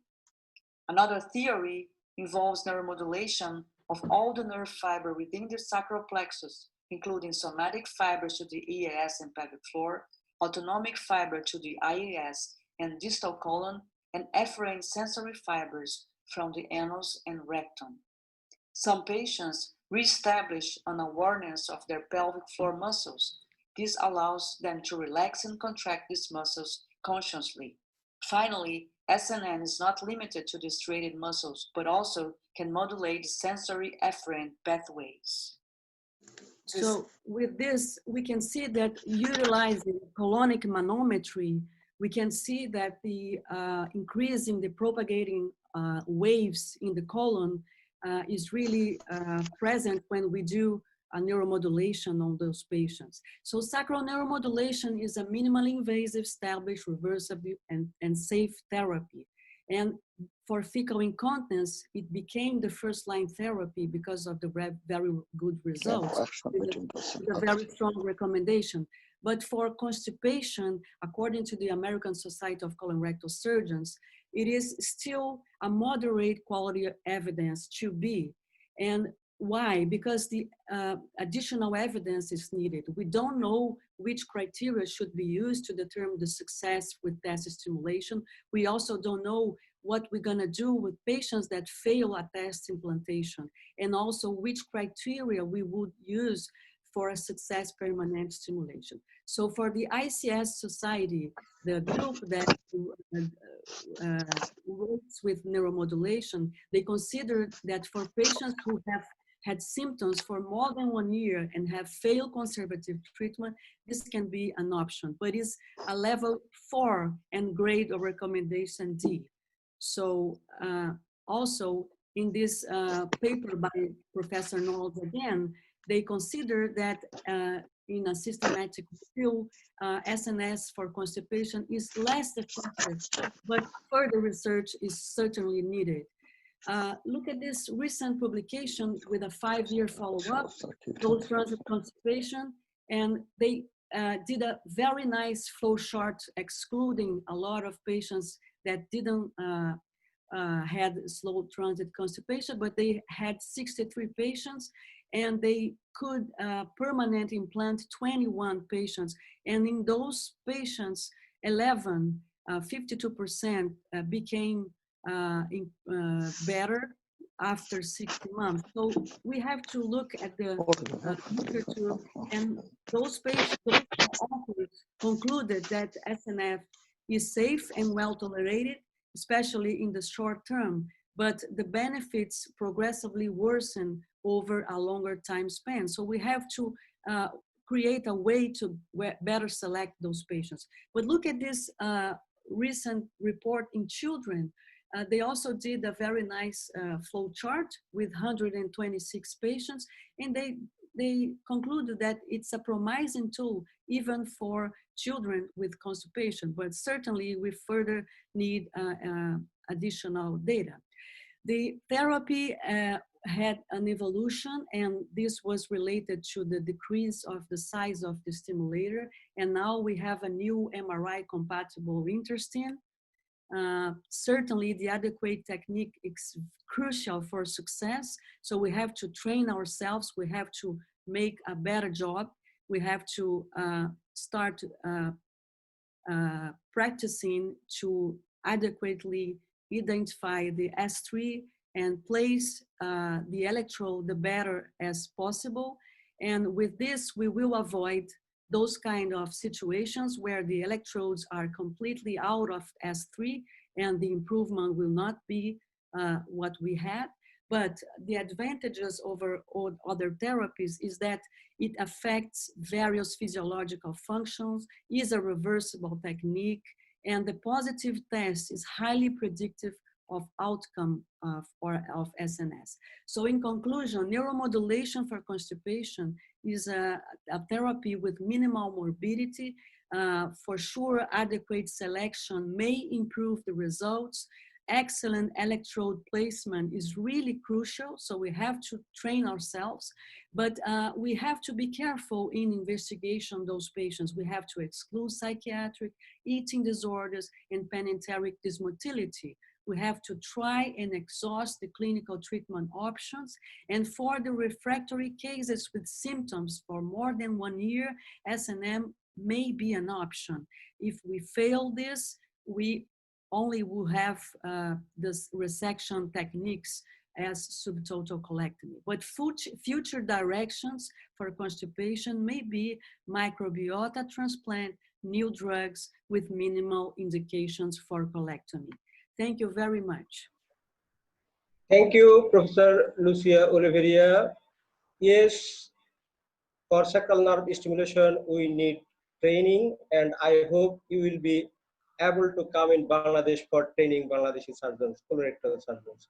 Thank you, Professor Lucia Oliveira, for your nice presentation on sacral neuromodulation and biofeedback for the treatment of pelvic floor disorder. Thank you. Our next speaker is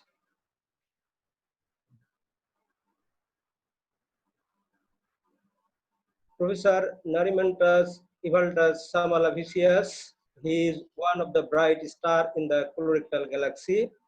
He will talk on modalities of surgical treatment for rectal prolapse. Professor Narimantas Ivaldas Samalavicius from Lithuania. Good afternoon, ladies and gentlemen. This is my great privilege and pleasure to take part in this really multinational webinar. And in the next 12 to 13 or 14 minutes, I will talk about the modalities of surgical treatment of rectal prolapse. Now, just to remind you some clinical features that women suffer more than men. Women incidence is greatest between 5th and 7th decade of life. In men it varies. And symptoms are from mass to pain, disturbance of continence, incomplete evacuation, tenesmus, bleeding, drainage. Now, the etiology of sliding hernia belongs to Moshkovich and was described more than 100 years ago. The main idea about this etiology is that cavum of Douglas, the deep cavum of Douglas, acts as a sliding hernia, and while progressing ends up in total rectal prolapse or full thickness rectal prolapse. Another theory which came out in the times when radiology was a lot used, and this comes from Sweden, from Brodin and Snellman, the etiology of internal intussusception. And the idea is that somewhere 3 inches above the anorectal ring, the internal intussusception starts, and while progressing end up in external rectal prolapse. In fact, both of these theories are not in discord with one another. From another point of view, as we well know, it does not mean that internal intussusception necessarily will end up in external rectal prolapse.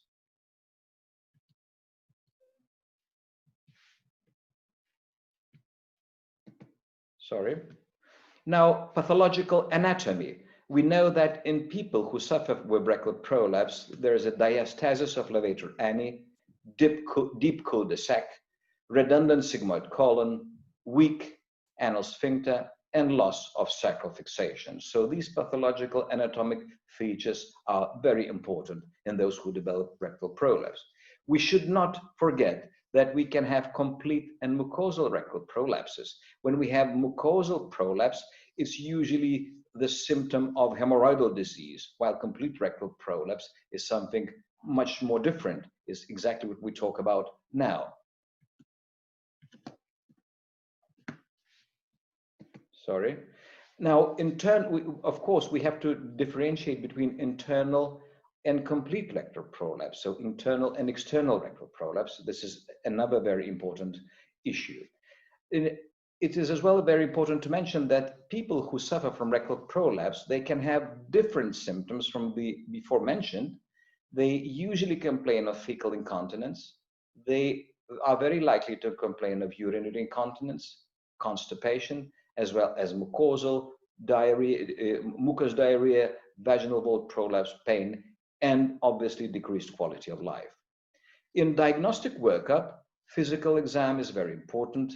We can differentiate from internal to external prolapse, mucosal prolapse, full thickness prolapse. We have to catalog preoperative bowel habits. Colonoscopy is not really used. Anoscopy is very important as well, while anal manometry and defecography are usually optional.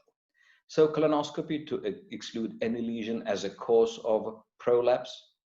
Manometric studies can help us to diagnose incontinence or pelvic floor dyssynergia. Ultrasound, defecation proctography, dynamic MRI, as I mentioned, can be optionally used. And it is very important to use defecation proctography, and especially it is critical when we want to diagnose internal rectal prolapse, though there is a high number of positive cases. So the question is how the results of surgery from rectal prolapse can be measured.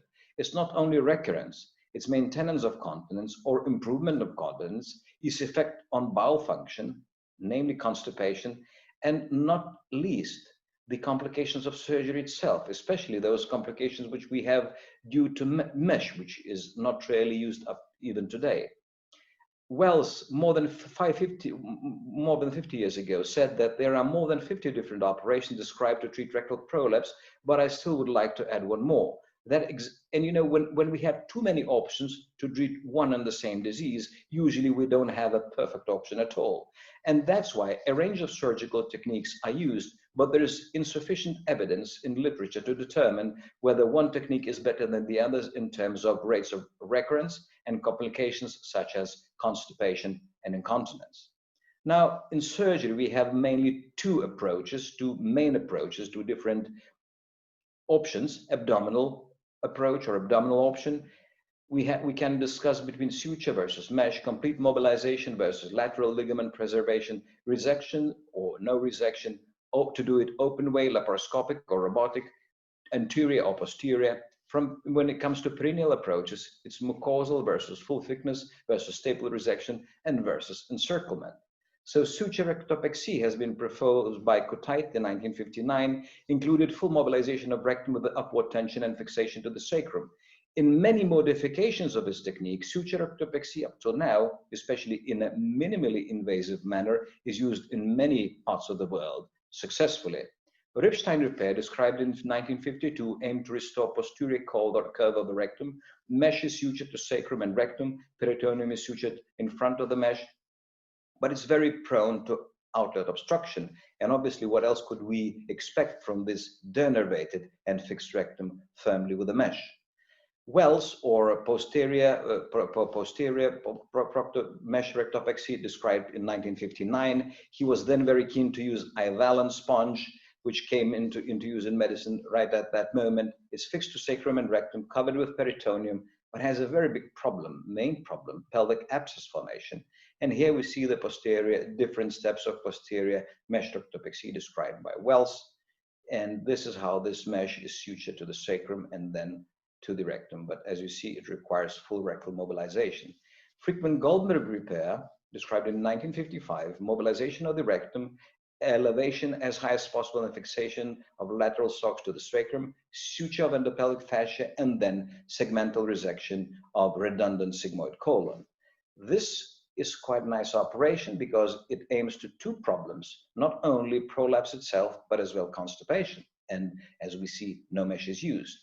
Ventral mesh rectopexy was described by De Heurer well, almost 15 years ago. It's anterior mobilization and mesh. It is a very smart operation to my mind, apart from necessity to use this mesh and have problems related to this anterior placement of mesh, especially in women.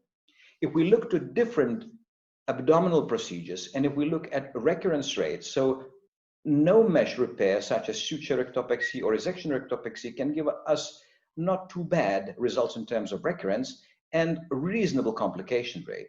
But if we would look at those operations which demand mesh, yes, we can really have quite minimal recurrence rate, but we pay as we develop a lot of complications. Perineal operations, Delorme's operation, described in 1900, can be performed in local anesthesia as well, has little risk, does not correct any underlying problem, and obviously recurrence rate is higher than in abdominal surgery. That's what should be expected. Alta-Myers or perineal rectosigmoidectomy actually was described by Mikulic in 19th century, but popularized by Alta-Myers in US. Safe procedure, avoids abdominal incision, and has small risk of an anastomotic dehiscence. Tears encirclement operation, I think it's more a historic operation, and I would like to cite our past president of our organization, Phil Kaushai, who said that it's fortunate that a lot of people who undergo tears encirclement, they don't live long enough to suffer all the consequences of this horrible operation, and probably he's right.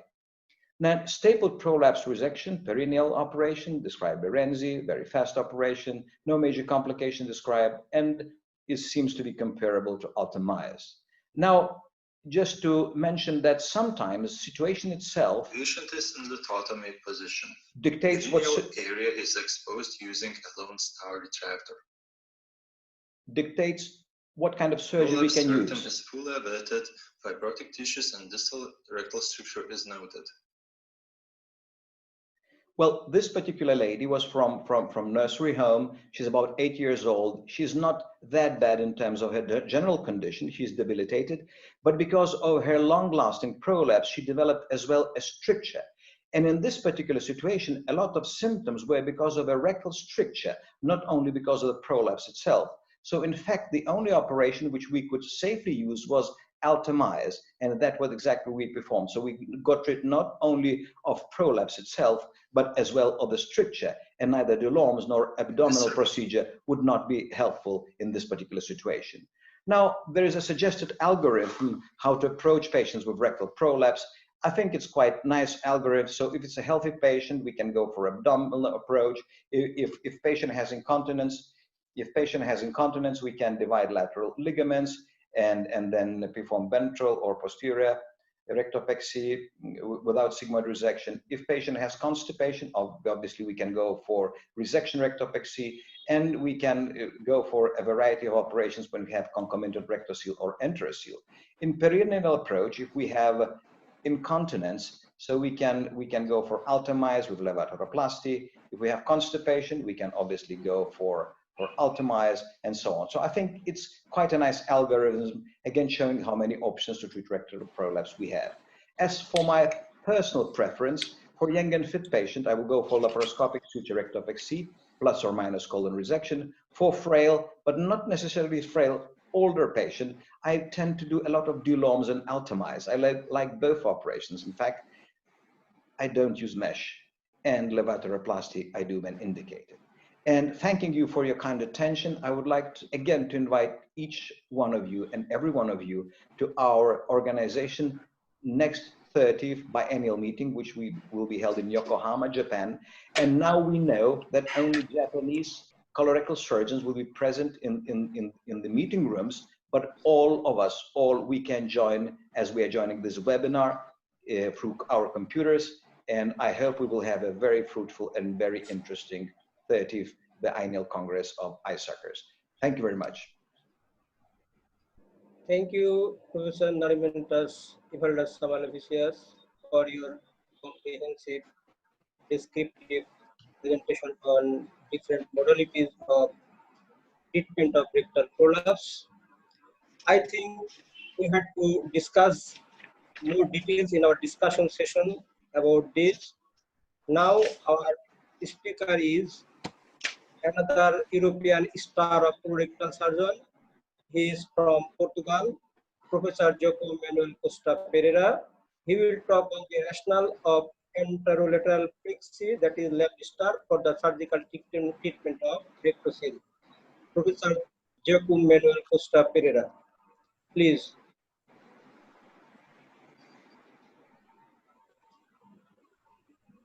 Thank you very much for the kind invitation and my congratulations. Hello? Are you hearing me? Yes, yes, yes, sir. We can hear you, sir. Okay. Thank you. Thank you very much for your kind invitation and congratulations for this amazing webinar. You are an extraordinary expert in colorectal surgery, Rashidul, and thank you very much for welcome, all this. welcome, sir. Thank you, sir, for your appreciation. I go to share my screen.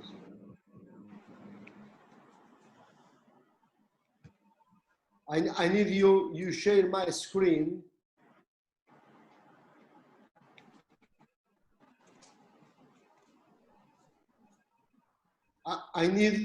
I need someone to share my screen, please. You have to go to the bottom. There's a screen share green button. Yes. When you press it, your slides will come on. Screen share of participants.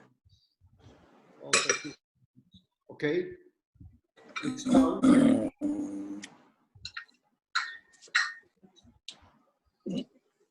Wait a minute.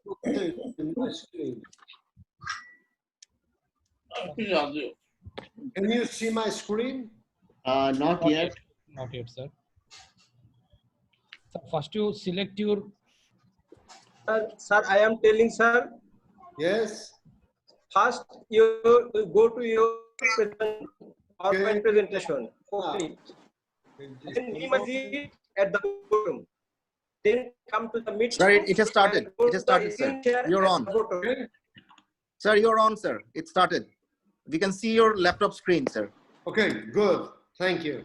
So I will talk about the importance of central compartment in these problems of pelvic floor disorders, not only in rectocele, but in everything. So this is not a common presentation. I go just to share something with you, okay? The first thing is this picture that I believe all you know from the Peter Petrus theory. So the pelvic floor organs are supported not by the pelvic floor muscles, but by the ligaments, by the fascia that goes from sacrum to the pubic symphysis. And this is the endopelvic fascia. This is the sacro-recto-genito-pubic fascia. So how you can see in this model, like a bridge, the point that is more vulnerable is the central, is this central point. Okay, now this is the first topic. Now let me show you. I need to big screen. Now I go to show you some big movies, small clips of the phacographies. Okay, let's see some of the phacographies. Let's see. For example, in this case, you have the bladder, the rectum, vagina, uterus, pubic symphysis, and when the patient is just stretching, you go to see huge internal rectal prolapse here. You see a rectocele, you see a cystocele, but you can see that the central compartment is going down. That's the problem. Okay? Let's just shows another the phacography. For example, this one. Okay, and let's look again to this picture. You see, you have a very huge cystocele, you have a descending perineus, and you have a central compartment commitment. This central compartment is every time committed, compromised. So the essential point is the fragility of the fascia, of endopelvic fascia, that doesn't support the organs, and the central compartment, in our opinion, is the central key of these problems. Okay? I could show you a lot of the phacographies, but every time you look for a phacography, you will see this problem. Some years ago, we just studied 15 patients with pelvic pain and obstruction, and most of the patients have more than one problems in the phacography. This is the key point in our view. So let's just to share with you papers. First paper I want to share with you is a paper from 2000. And this paper from 2000 is published by an urogynecologist that the name is Julius. And this guy just developed a technique that is a technique for management of genital prolapse, is the lateral suspension. This is a lateral suspension, just like the same as Antonio makes, the pop surgery, okay? But the point is when you are doing the lateral suspension, and he used to fix the mesh in the anterior part of uterine cervix, using a laparoscopic place the mesh, and this mesh goes out the abdomen anterolaterally and is fixed just near the anterosuperior iliac spine. So this is a very interesting way just to suspend the central compartment. The point is that when you have a rectal prolapse, usually with the rectal prolapse, there's also a prolapse of the central compartment. And this is why, in our opinion, this technique described by André Dur in 2006, laparoscopic ventral rectocolpopexy for rectal prolapse, is not enough. It's not enough because this goes to make only a suspension of the anterior rectal wall. But the influence of this technique in the central compartment, I think, is not effective. It's really not effective. But with this technique, you can solve the problem of the rectal prolapse and of the internal rectal prolapse. And doing this, you get improvement, a very interesting improvement in the patients that have fecal incontinence due to the internal rectal prolapse. And this is another paper that I'd love to show and to share with you that was published from the group of Oxford in 2013. Okay, so we have some key points. It's 2000 with Dubuisson, 2006 with André Dur, and 2013 just looking the effect of ventral rectopexy in the internal rectal prolapse and the associated incontinence in these patients. So our goal was just to make something like Dubuisson, but putting the mesh, the arms of the central mesh, just under the fascia, under the sacro-recto-genito-pubic fascia. And in this way, we can just to pull up the central compartment, we just pull up the endopelvic fascia and the sacro-uterine ligaments, just putting everything up. And in some cases, we just associate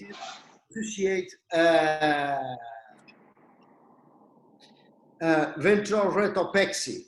So let's show you a short video of the technique that we use. We manipulate the uterus with a device just to mobilize the uterus through the vagina. We dissect the recto-vaginal space, just the same like Dubisson makes in the anterior surface of the vagina. Now we are working in the posterior surface of the vagina. We just open the pelvic peritoneum, respecting the fat around the rectum, as you can see here.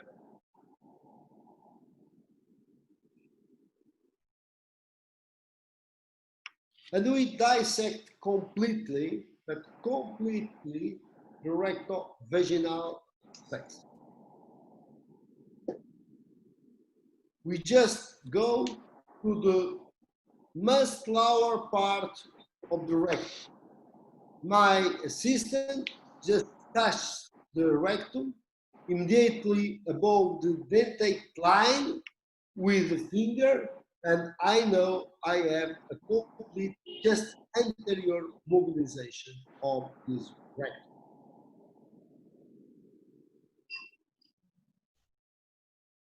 Now, next step of surgery is just to expose the sacral promontorium.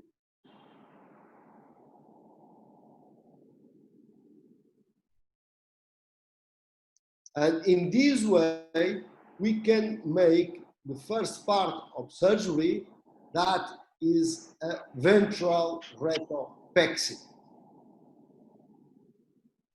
This ventral rectopexy, the idea is just this rectum is not allowed to go a lot just down.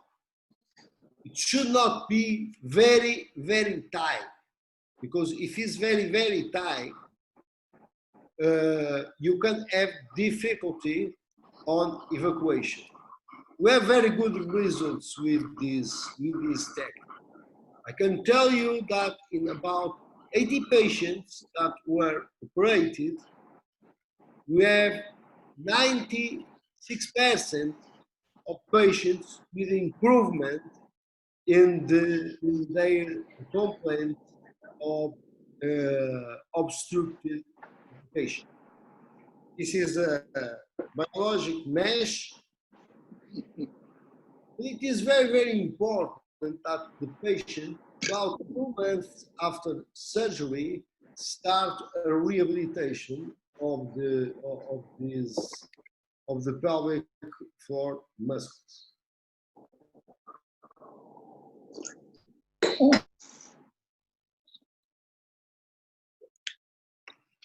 Okay, next part of surgery, let's go a bit further, is just to pass stitch in the cervix, in the posterior part of the cervix of the uterus, just here where the uterosacral ligament joins the uterus, and put a Y-shaped mesh.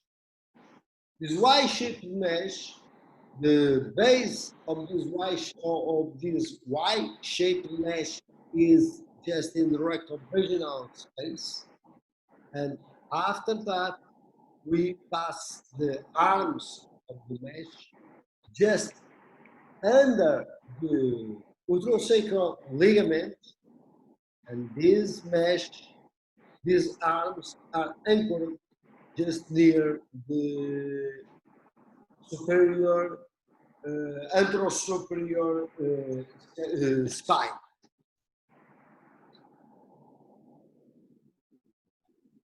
Okay.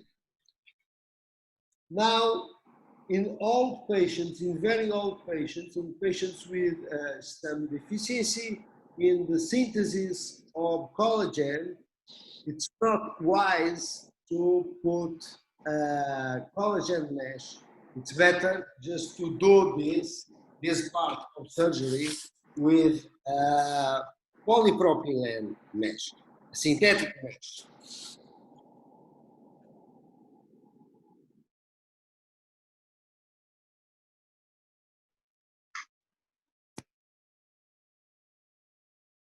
These arms of the mesh just go under the pelvic fascia. And now we can just close the peritoneum. This mesh is in tension, but when you remove the pneumoperitoneum, this will not be in tension. Okay, it's really floppy, and that's all.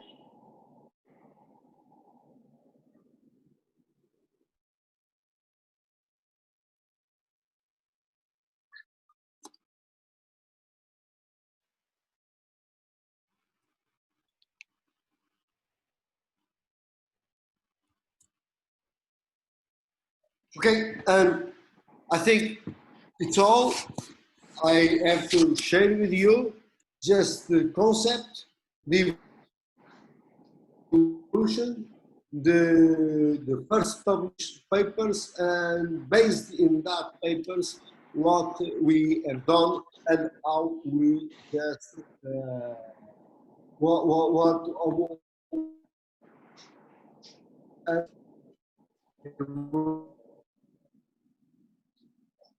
of treatment of the rectal internal rectal prolapse, and associated central compartment problem.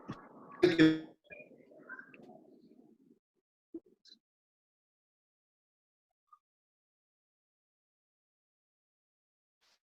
Okay. Rashidu?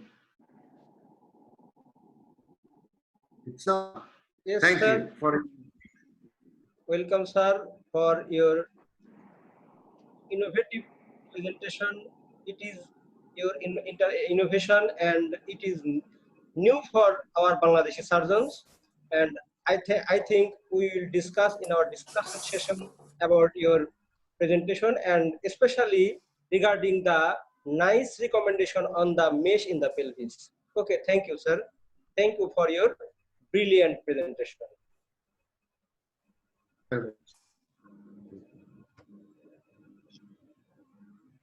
Now I shall invite our last speaker. She is Miss Anna Sofia Pacheco, and she will talk on pelvic floor physiotherapy beyond biofeedback in constipation management.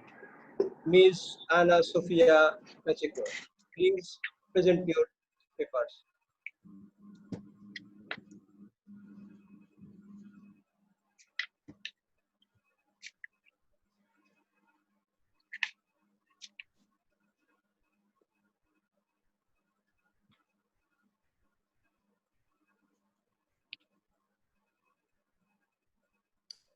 Good afternoon.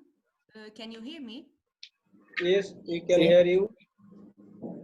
And also we can see your papers. My screen? Your screen is seen. We can see your screen. You can see my screen, right? Yes, I can hear yes. you. Yes?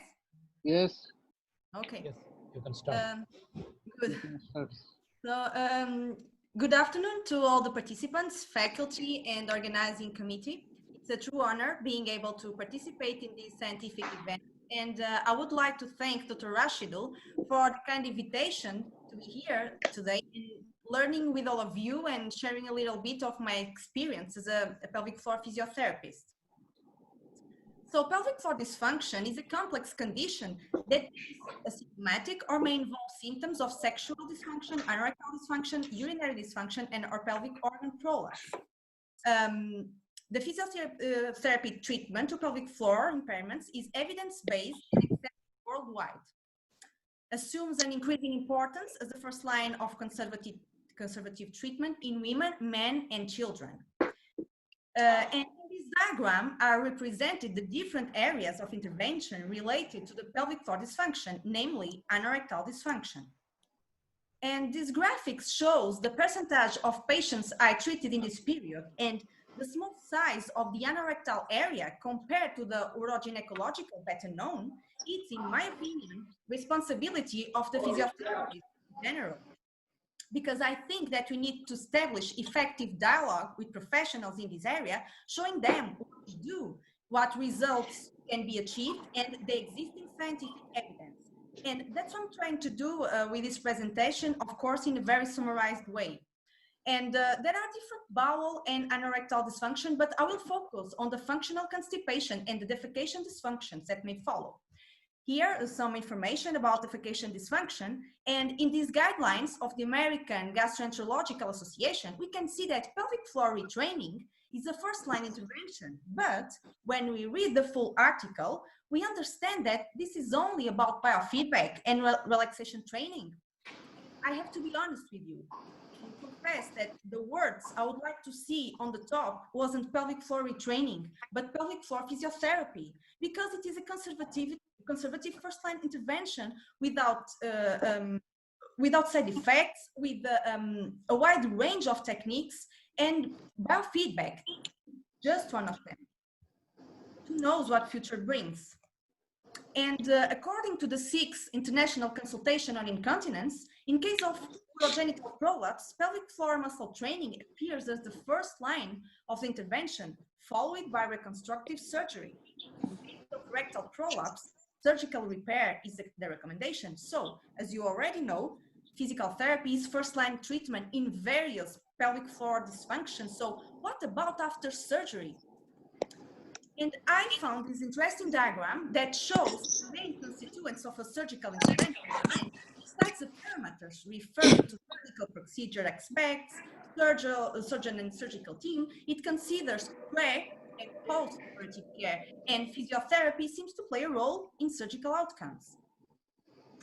This first sentence is taken from the book Pelvic Floor Disorders, Surgical Approach, and tells us that sometimes correction of anatomical abnormalities as a treatment on its own does not lead to the restoration of normal function.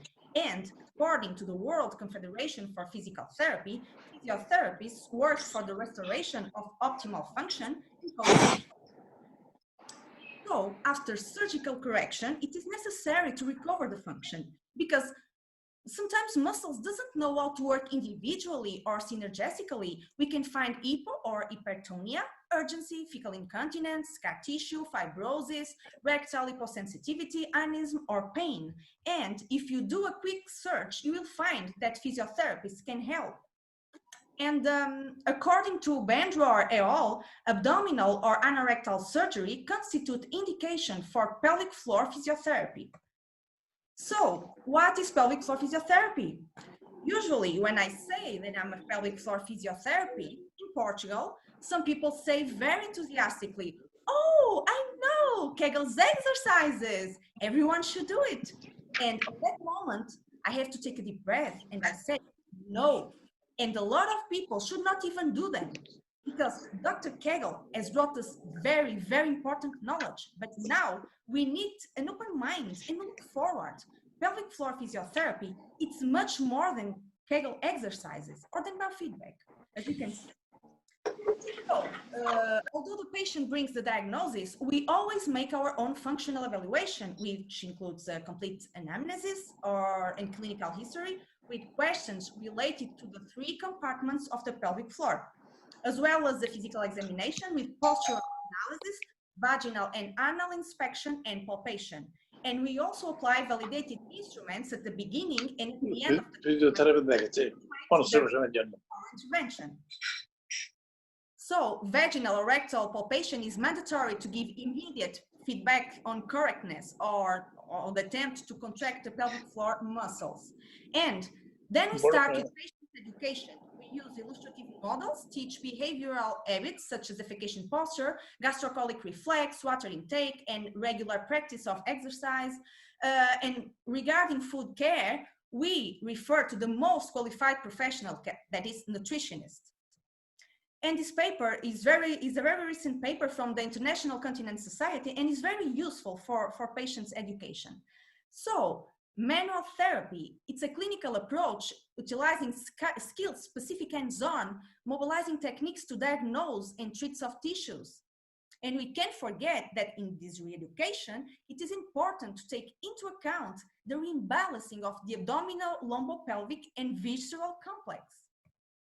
And I confess that my hands are my favorite tool because with them, I can feel, I can evaluate, I can stretch, I can strengthen, I can stimulate different structures, or I can simply inhibit nociceptive inputs.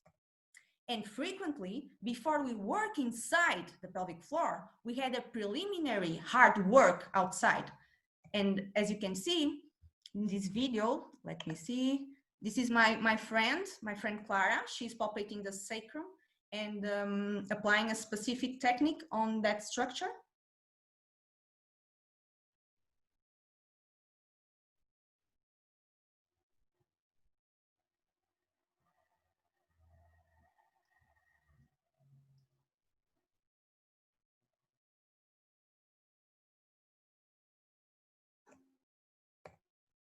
And the image on the left shows the application of a specific technique to the coccyx or to the tendinous center of the perineum.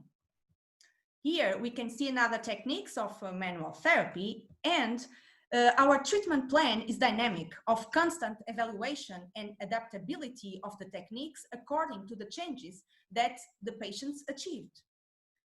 And it's with my hands that I perform the postural reeducation. It is indispensable to analyze and correct factors that may act as perpetrators of the condition. For instance, poor posture can lead to many symptoms, including pain and dysfunction of pelvic floor muscles.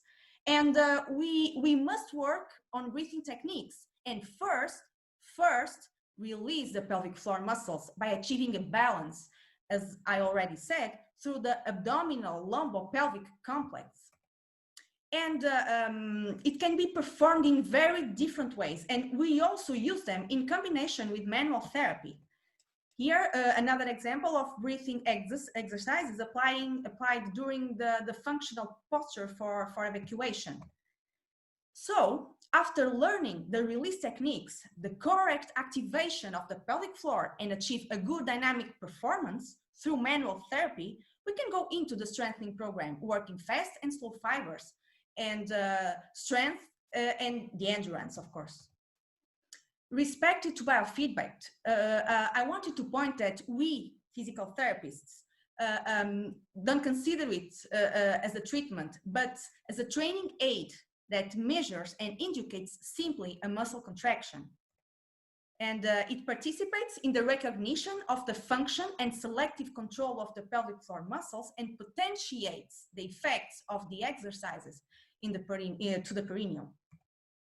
So in our opinion, and according to these authors, it's an attractive option, but may not add value in efficiency compared to pelvic floor muscle training by experienced physiotherapists. However, methods that may in some way increase motivation and adherence to treatment should be considered. And my patients like biofeedback. But be aware and educate the patients about incorrect or unwanted movements which may arise in association with synergistic muscles and which are represented as correct on the visual display. The next video, I'm sorry, is in Portuguese and in English because my patient does not understand English. So I asked her to repeat twice what I have requested her in Portuguese. So let's see the correct activation of the pelvic floor, alternating with unwanted movements or cheating.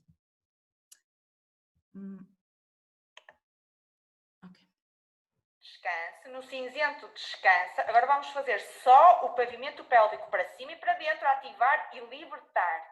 Only pelvic floor. Isso. Novamente, só o pavimento pélvico para cima e para dentro, descanse.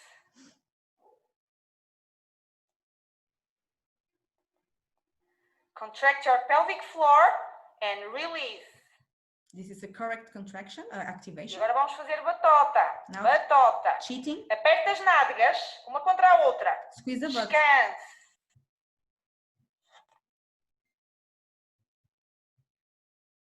Squeeze the butt. Release. E vamos continuar a fazer batota. Agora vai levantar um bocadinho o rabiote da marquesa.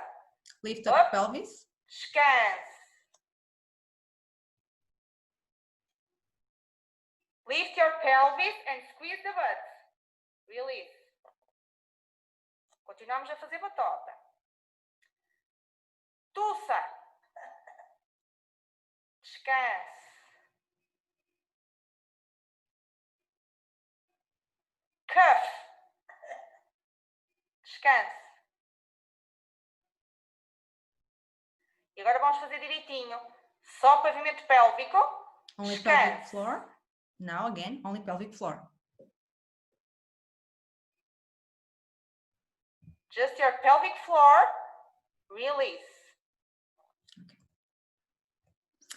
So I brought you these two studies that evaluate pelvic floor rehabilitation, one with biofeedback and the other without biofeedback, and both reveal effectiveness. And with this, I just intended to point out that despite all the hardware and all the software, we also have peopleware.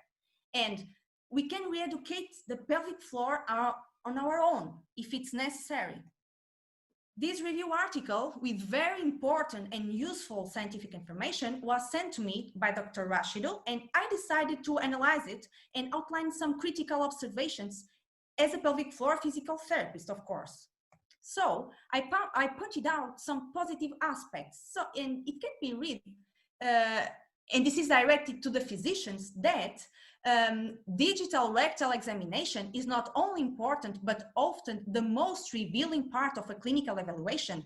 To improve diagnosis, training in digital rectal examination is important. So I would transform this to the physical therapist and say exactly the same. Trained hands are essential to achieve better outcomes. And I underline the second sentences that says the treatment should be customized for each patient, taking into consideration patient symptoms, underlying pathophysiology, age, comorbid conditions, patient's concerns, and expectations. And of course, on the strength of the current evidence, biofeedback therapy has been assigned as a grade A recommendation for the treatment of dyssynergic defecation. And as I already said, I use it in my clinical practice. But attending that, here they say that patients with dyssynergia may have abdominal pain, abdominal discomfort, or anorectal pain. Do you think that only patient's education, biofeedback probe, visual display, and verbal instruction will be enough to solve this discomfort, these symptoms? And they already say biofeedback is the mainstay for treatment of dyssynergic defecation, but in the summary of randomized controlled trials, we don't find a comparison with manual therapy, for instance, or other specific physiotherapeutic techniques, so we need further investigation. And the biofeedback goals, they say, is to correct the dyssynergia or incoordination of abdominal and pelvic floor muscles during evacuation. But I ask you, the objective of pelvic therapy, biofeedback therapy, it's to correct or just potentiate the correction induced by the application of skilled, specific hands-on mobilizing techniques by specialized pelvic floor physiotherapists. Finally, they present a protocol with the remark that it must be adapted to the patient's needs, of course, but as a physiotherapy, I think something is missing. So I don't understand if they did or not vaginal or rectal palpation. And what about manual therapy? It's essential to re-educate the structures and tissues to improve pelvic floor range of movement to reach the best dynamic performance of the pelvic floor. And finally, functional training. I don't think that home devices are enough. So in my personal opinion, because this is my critical opinion, in pelvic floor dysfunctions, management biofeedback therapy, it's just a tool, a very useful tool indeed, but not the tool. Recently at my hospital, we had a serious problem with our biofeedback device and we had several days without it. However, we continue to do our work and treat our patients and with equally good results. So over 10 years of studying and learning about the pelvic floor together with my clinical evidence, I realized that my hands are not low-tech biofeedback, but a super high-tech biofeedback. And together with my hands, this is my favorite device, the real-time ultrasound biofeedback. This is, in my opinion, an amazing and a revolutionary tool. I still not having this equipment in my service, unfortunately, but I'm still hopeful because after having done specific training in this area, I realized that the same exercise may not have the same effect on different people. So we need to see it. We need to see it. And of course, this allows us to evaluate different parameters. So the next video, of course, is not mine because I don't have this equipment. It's from my teacher in this subject. So we can see,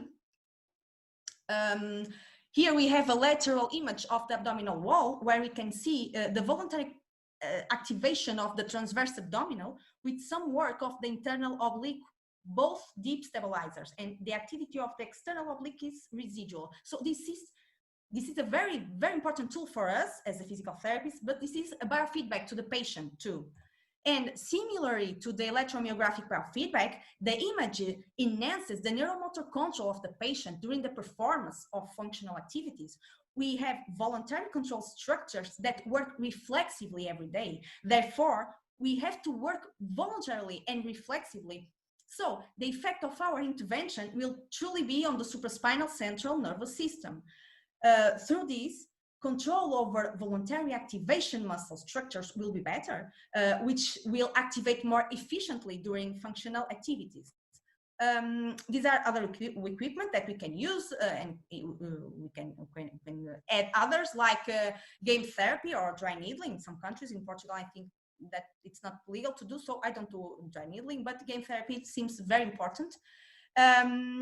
And finally, functional training. So we teach patients how to contract and how to release the pelvic floor, but the exercises aren't effective on their own. They need to be customized to the patients in their daily lives, in their daily routines. And if we train without an increase of an intra-abdominal pressure, the neurological pathways are not worked, only the muscles. So abdominal pressure is physiologic.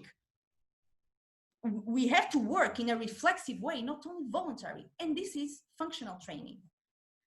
These pictures represent work in different functional activities like walking or climbing stairs. And here, the training with obstacles with weights and other tasks that we ask to the patient, similar to their daily lives. So, almost finishing, pelvic floor physiotherapy is a useful conservative treatment option with great potential to improve quality of life. Should be performed by a specialized physiotherapist and a lot of benefits still unknown. So pelvic floor dysfunction is a very complex condition and the traditional single specialty approach may fail, being associated with inferior outcomes, including incomplete resolution of symptoms and high failure rates after surgery. So teamwork is essential. Physiotherapists never work alone. I don't work alone, but into a multi or an interdisciplinary team. And at a time of economic challenge, affordable and accessible rehabilitation will be instrumental to recovery. And physiotherapists are very well positioned to deliver rehabilitation as well to advise on the development of cost-effective, innovative rehabilitation strategies to their implementation. So please do not forget, I'm sorry that my screening is not very well. So please do not forget, a pelvic floor dysfunction isn't just a pelvic floor dysfunction, it's that dysfunction on that particular person. Focusing on our intervention on the pelvic region in a protocolized manner and without paying attention to the person as a whole, to his context, to his feeling, will not bring about sustained improvements in the long term. Thank you very much.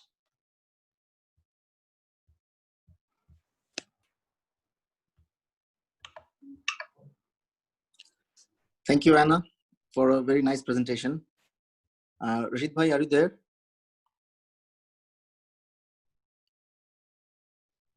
Thank you, Anna Sofia Paseco, for your nice presentation. Yes, pelvic floor disorder is an iceberg syndrome and only tip of it is clinically present. So multidisciplinary team is needed for its accurate diagnosis and personalized treatment. And of course, physical therapist is an essential part of the management of pelvic floor disorder. Otherwise, if only single modality or single specialist is attempted to treat pelvic floor disorder, I think the treatment ship must sink. So multidisciplinary team is actually needed for the management of pelvic floor disorder. Thank you, Anna Sofia Pacheco, for your excellent presentation. Very much. Our next session is discussion session. Our expert panelists will discuss with speakers, and they will our Dr. Ishtiaq Alam will conduct this session, and I think he will be here. And I think there is some departmental heads of Dhaka Medical College Hospital and Shohid Sohrawardi Medical College Hospital and Sir Salimullah Medical College Hospital. I will request Dr. Ishtiaq Alam whether they are having any curriculum of pelvic in their curriculum, any aspects of pelvic floor disorder in their medical college. Thank you all for patient hearing, and I am inviting Dr. Ishtiaq Alam for conducting this discussion session. Thank you so much. So far, we have been listening. We have been privileged to be a part of such a wonderful, informative discussion on management of pelvic floor disorders. Now, I would like to begin the expert panel session. I would like to start with the foreign panelists first. Professor Marco, I would like to start with you if you don't have any problems. Professor Marco Vito Marino. Yes, thank you. Sir, are you with us? Do you hear me? Yes, sir, we can hear you. Sir, can you hear us? Yes, fantastic. Yeah. First of all, congratulations for this great webinar. It was really exciting for me to see such beautiful presentation and see many friends. What I would like to underline in this, my opinion, is that this is really a challenging part of our disease, and it's require multimodality treatments, and just surgery is just one option, which is maybe the small part of a multidisciplinary treatment options. So these patients require a specific workup. They also require, in my opinion, a physiological study and a psychological study as well, because these patients are really particular and they must be followed in a different way. So also the follow-up of these patients is particular, is challenging. So again, this webinar underlines that we really need several specialties that works all together for the best treatment of these patients. Thank you so much, sir, for your kind comments. Next, I would like to invite Professor Fezar Remzi, sir. Are you with us? Professor Fezar Remzi, sir, are you with us? Okay, then. Then I'll switch over to Professor Alex Moskalev, sir. Professor Alex Moskalev, sir, are you with us? Probably there might be some network problems or something like that. then I would like to now then invite, come to our national experts on this topic. Professor Shahadat Hussain, sir, the chairman of our BSMMU colorectal surgery department. Professor Shahadat Hussain, sir, would you please put on your kind comments and your observations regarding this matter? Congratulations to all the speakers. They have widely covered the most intriguing and interesting field in colorectal surgery, the pelvic floor disorder. I thanks to every speaker, particularly for covering so extensively. But I want to concentrate on the speaker, Lucio Oliveira. And her concern about the neuromodulation. It is so interesting. And particularly she has shown the interaction between the autonomic nervous system and the somatic nervous system interacting together. That interaction occurs in the different part of the body and very nicely and effectively she is using this technique. And this stimulation of the sacral nerve plexus, that will be so helpful. And so it's I would say, the addition to the surgical part that will help our patients. I think there is good scope for the surgeons to explore this field. Thank you very much. Thank you.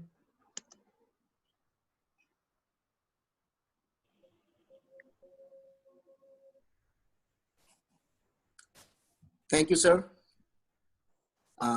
Thank you very much. Next, I would like to invite Professor Shahadat Hussain Sheikh, sir, Professor of Colorectal Surgery, BSMMU, to have a few comments on the current proceedings. Thank you very much. And respected Chairperson Mutir Rahman, sir, and congratulations to all these speakers for the wonderful lectures with the very difficult subject. And everybody will know the prolapse and the pelvic floor disorder, actually the underdiagnosed and underreported problem in especially in the women in the worldwide even, not only in Bangladesh and India. So there are huge options for the management. By this time we have seen through the different presentation, and we know one size does not fit to all. And there are huge debate nowadays about the use of the mesh in the pelvic floor, whether we should or whether we should not. So most of the surgeons nowadays, they prefer, if possible, repair of this floor by the native tissue. That is more acceptable. Though there are a lot of literature, there are a lot of study with the mesh, especially the ventral mastectomy. The mesh-related complication is around 1% or 1.5%, something like that. My personal preference is also I do laparoscopic ventral mastectomy, but still the patient consent is very important before putting mesh, the foreign body. Patient consent should be there. And most important issue is the pelvic floor disorder. But the management is very complicated. Not only that, proper evaluation is required. And it's a long webinar, so I have some question, but only one question can I ask you. Lucia is there?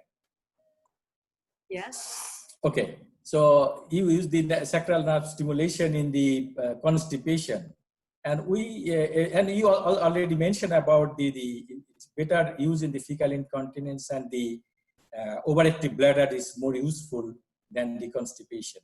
So this is sacral nerve modulation. So is there any mechanism difference when we use in the fecal incontinence, and at the same time we are using at the constipation, especially the idiopathic constipation or the normal transit constipation? Is there any mechanism difference? Look, this is what we initially found very interesting in this therapy. One technique, one therapy can improve either incontinence and constipation. So in the beginning, we didn't understand why such modulation would improve. But the reason is that we are dealing with the modulation of the reflexes and the coordination between all the pelvic floor, the colon, the anorectal region, and the frontal cortex. So we are stimulating new synaptic neurons, and also we are stimulating the alterations of the neurostimulations in the colon. So the Cajal cells, they are activated. And we know that in the synapses, we will have mediators that will help patients to get the control of the physiological parts of the evacuation and urinary control. So it's really, in the beginning, it's difficult to understand how such a stimulation in one of the pelvic nerves can create such a huge improvement in different symptoms. And I agree with you that for the ones that are being introduced to neuromodulation is a little bit difficult to understand that. But what we are seeing is that the mechanism is not only in the pelvic floor, but it's also in the central cortex. And when we do MRI, dynamic MRI, cortical MRI, we can see that there is an activation of many centers. And sometimes when you lose synaptic the synapses of the neurons are lost by a number of reasons. With the stimulation, slowly you can recover that. And you can also create neuroplasticity. So that's why some patients, when we turn off the generator, after some time, they keep the same improvement in the symptoms because they already got the neuroplasticity. Okay, so are you satisfied with your early result, your personal experience, with your personal experience?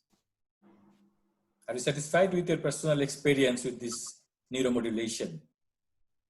Oh yes, especially for the incontinent patients, we are really changing the algorithm of treating fecal incontinent patients because we can see that even if you have a muscle defect, when you stimulate and you recover this control, the patients, they have an improvement.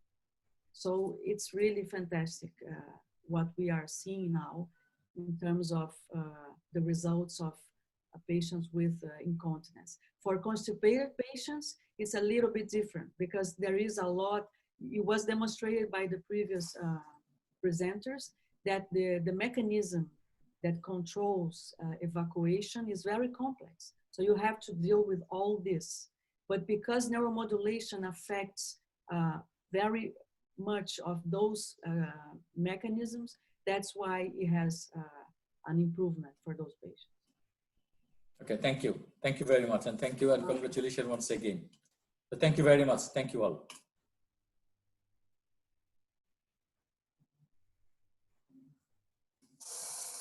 Istiak, unmute kor Istiak. Oh, I'm sorry. Thank you for the nice little discussion. Now I would like to invite Professor Abu Tahir sir, Professor of Colorectal Surgery, BSMMU, to pass on his comments. Okay, thank you. Respected chairperson of today's webinar, updating management of the pelvic floor disorders, and honorable speakers, channel chairperson, speakers, and panelists, and who are participated today in this webinar. Actually, I am very pleased by their nice deliberation by the speakers who presented nicely and deliberately in pelvic floor disorders problems. Actually, we know pelvic floor disorders are the complex problem. Actually, if we proper history examination to reach a diagnosis, there is problem, and sometimes there is problem not only involved in the single compartment. Sometimes there is a big multiple compartment involvement. In that case, multidisciplinary team needed for safe and to reduce the local recurrences and get a better outcome. So I think there are many questions, but I have only one question to Dr. Lucia Oliveira. You say sacral nerve stimulation, very good outcome in pelvic disorders problems. My question is, when there is recurrence after 1 year after giving sacral nerve stimulation, when there is recurrence, especially in the frail patient, you will go again sacral nerve stimulation or go for surgery, especially for frail patients. So Oliveira. Thank you, Dr. Tahir. I don't know if I understood correctly because the sound was not very good. So are you asking what makes the difference after 1 year? I don't think I understood your question because what I'm saying is there is recurrence of symptoms after giving sacral nerve stimulation about after 1 year. When there is recurrence of symptoms, you will go again repeat sacral nerve stimulation or will go for surgery, especially for frail patients. I'm sorry, you speak very fast. Please speak. Ma'am, if I may, please. Okay. Sir is asking that. Sir is asking that after completion of sacral nerve stimulation for a frail patient, after 1 year, if the symptoms recur, do you again opt for the sacral nerve stimulation therapy or you suggest for surgery? Oh, okay. Well, in terms of frail patients, we are talking about the elderly population, and this is an important issue to be considered when we make the option for the treatment. We know that many sarcopenic elderly patients, because they don't have muscles, and perhaps our colleague Ana Pacheco can also talk about that, because the muscles are very important for the functions. The abdominal muscles, for instance, are very important, and that's why she demonstrated in her excellent talk that we have to work together with the physiotherapist, because it's not only biofeedback.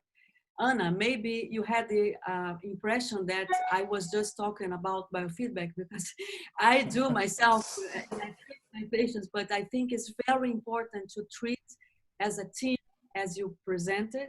And of course, all the techniques that you utilize in your patients will help for sure, either the incontinent and the constipated patients. But in those cases, when we do neuromodulation, and after some times we see that the symptoms are recovering, the first thing we have to do is to reprogram. Because usually when we implant the electrode, we can have 4 programs in the patient controller.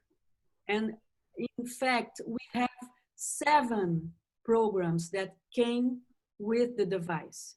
And we utilize 4 programs for the patient, and we can change the programs. If those 4 initial programs are not helping, you can insert the 3 other. So that means that we have many possibilities to adjust the programs in terms of the stimulations.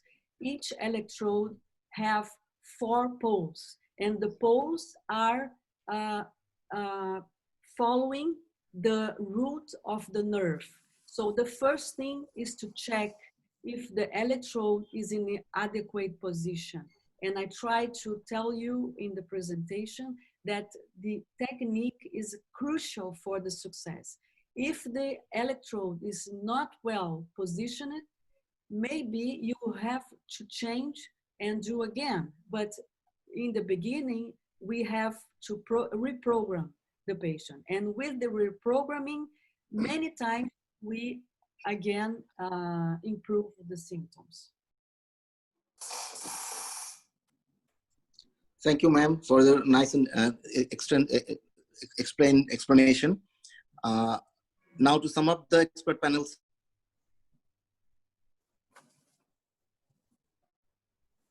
session, am I audible? Hello, can you hear me? Is that clean, sir? Yes, I know. Now to some of the session of the expert panels, I would like to, last but not the least, I would like to invite Professor Mushtaq Hussain Tuhin, sir, who is a legendary professor of surgery in our country, and a pioneer surgeon and a mentor to all many of us junior surgeons in this country. Professor Mushtaq Hussain Tuhin, sir, are you with us, sir? Yes.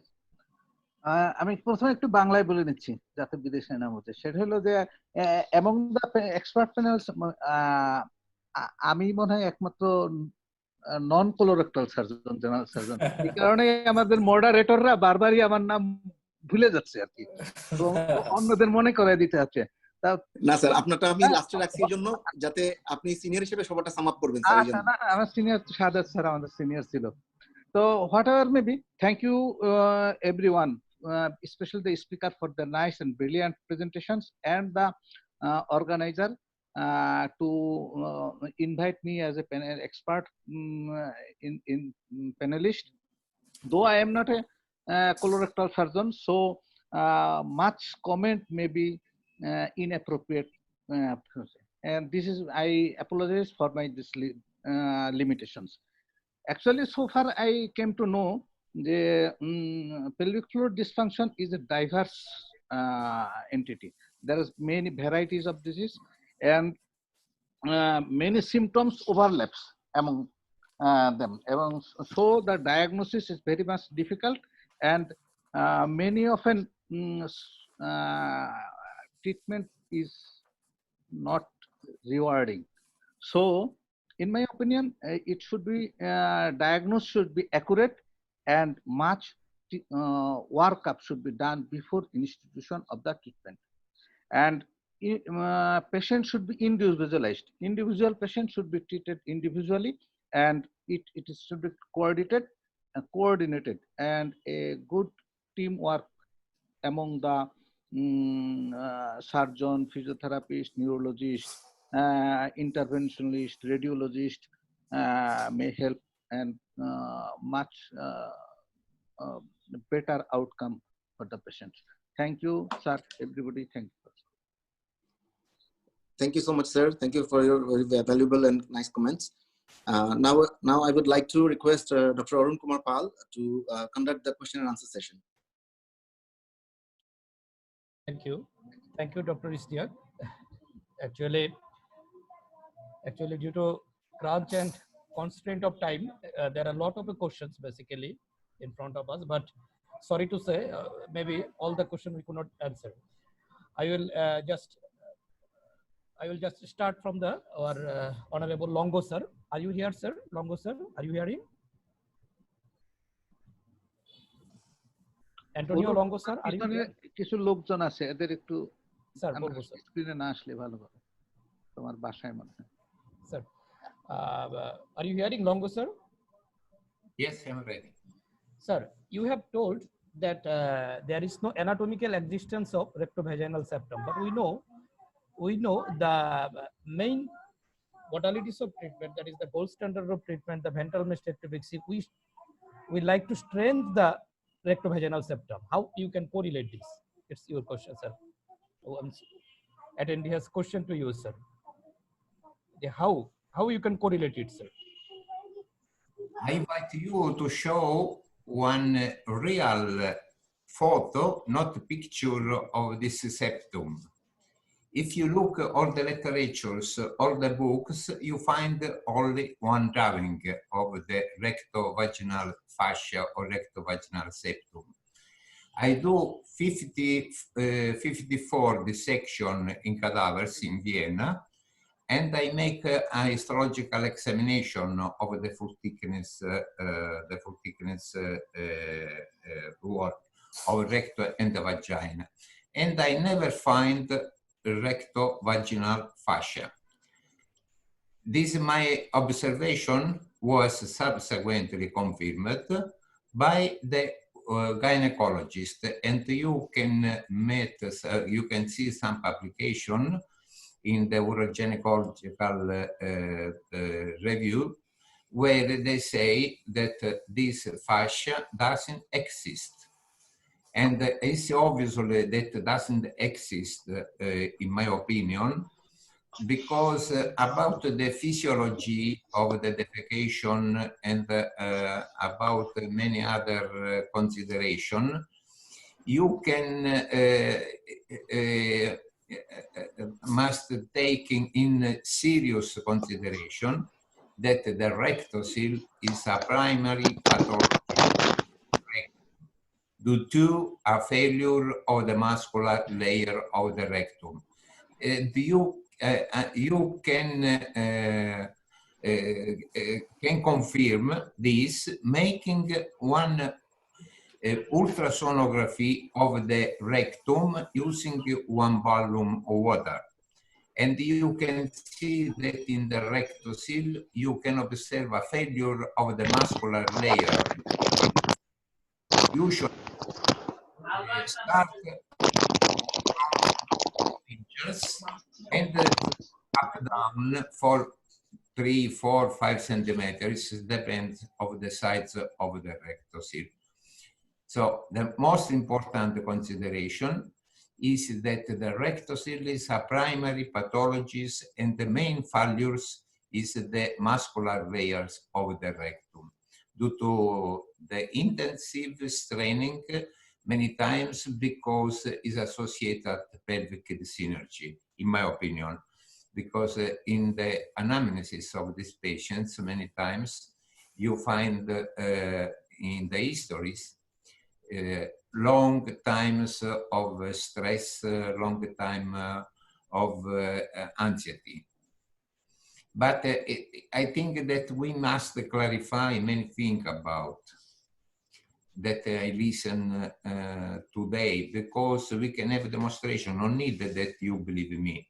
That's enough that you make an ultrasound of the rectal wall and you see that you didn't find, never find this fascia. I didn't find any pictures, any photo. You find only the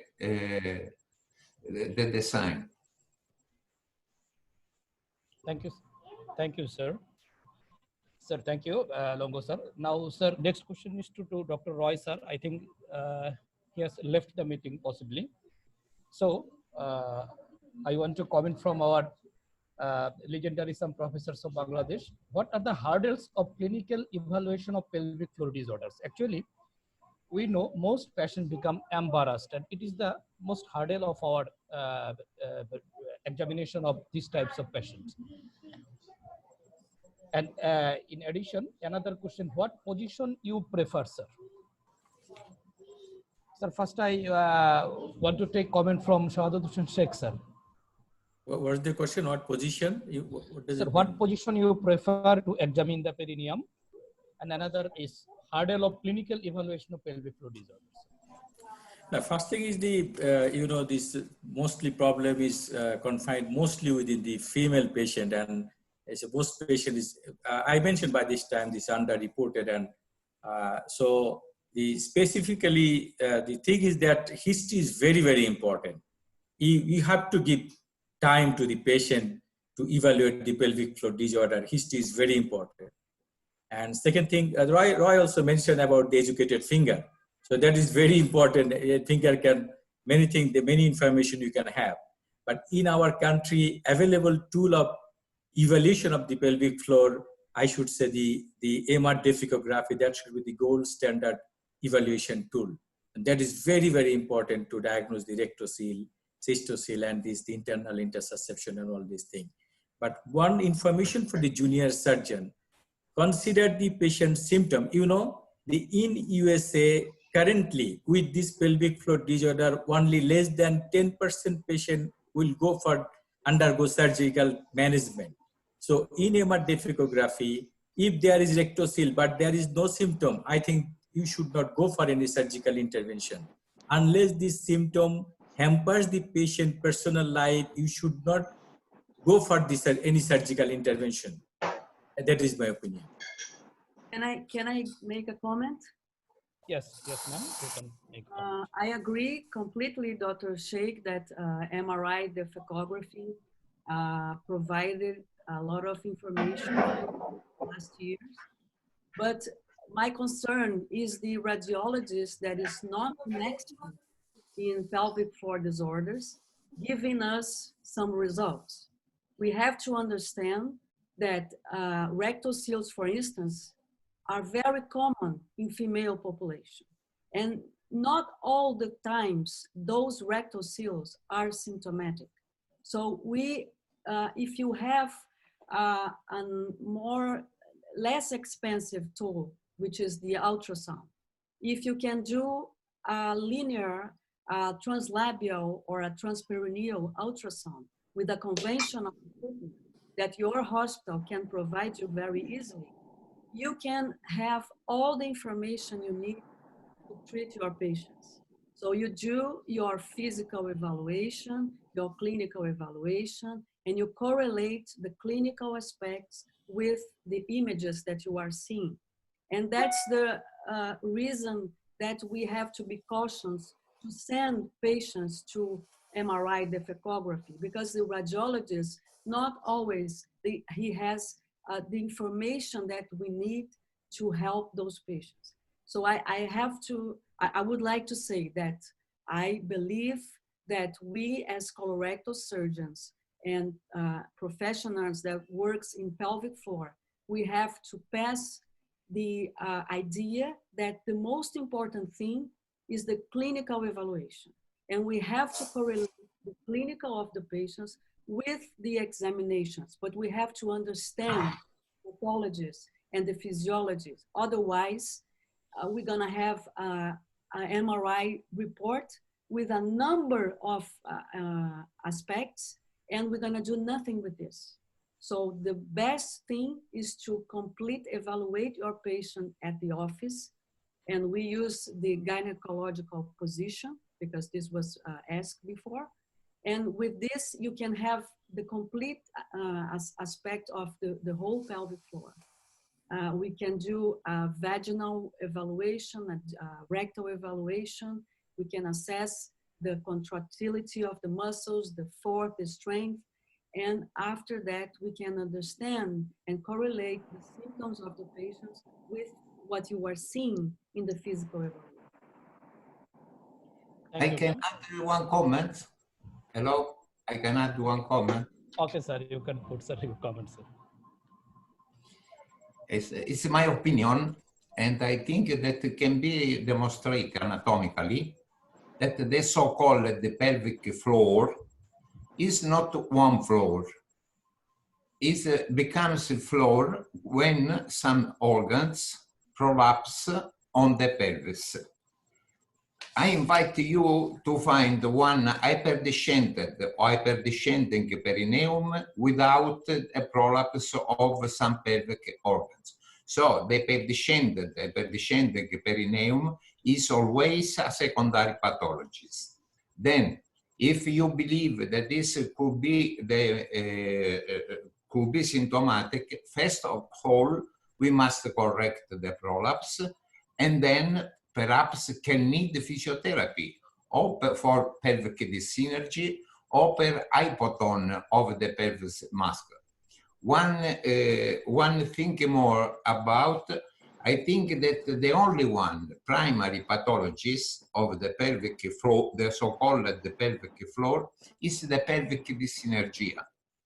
And I am agree with Lucia when she say that need to do psychotherapy many times, because it's due to an activation of the parasympathetic system of the autonomous system.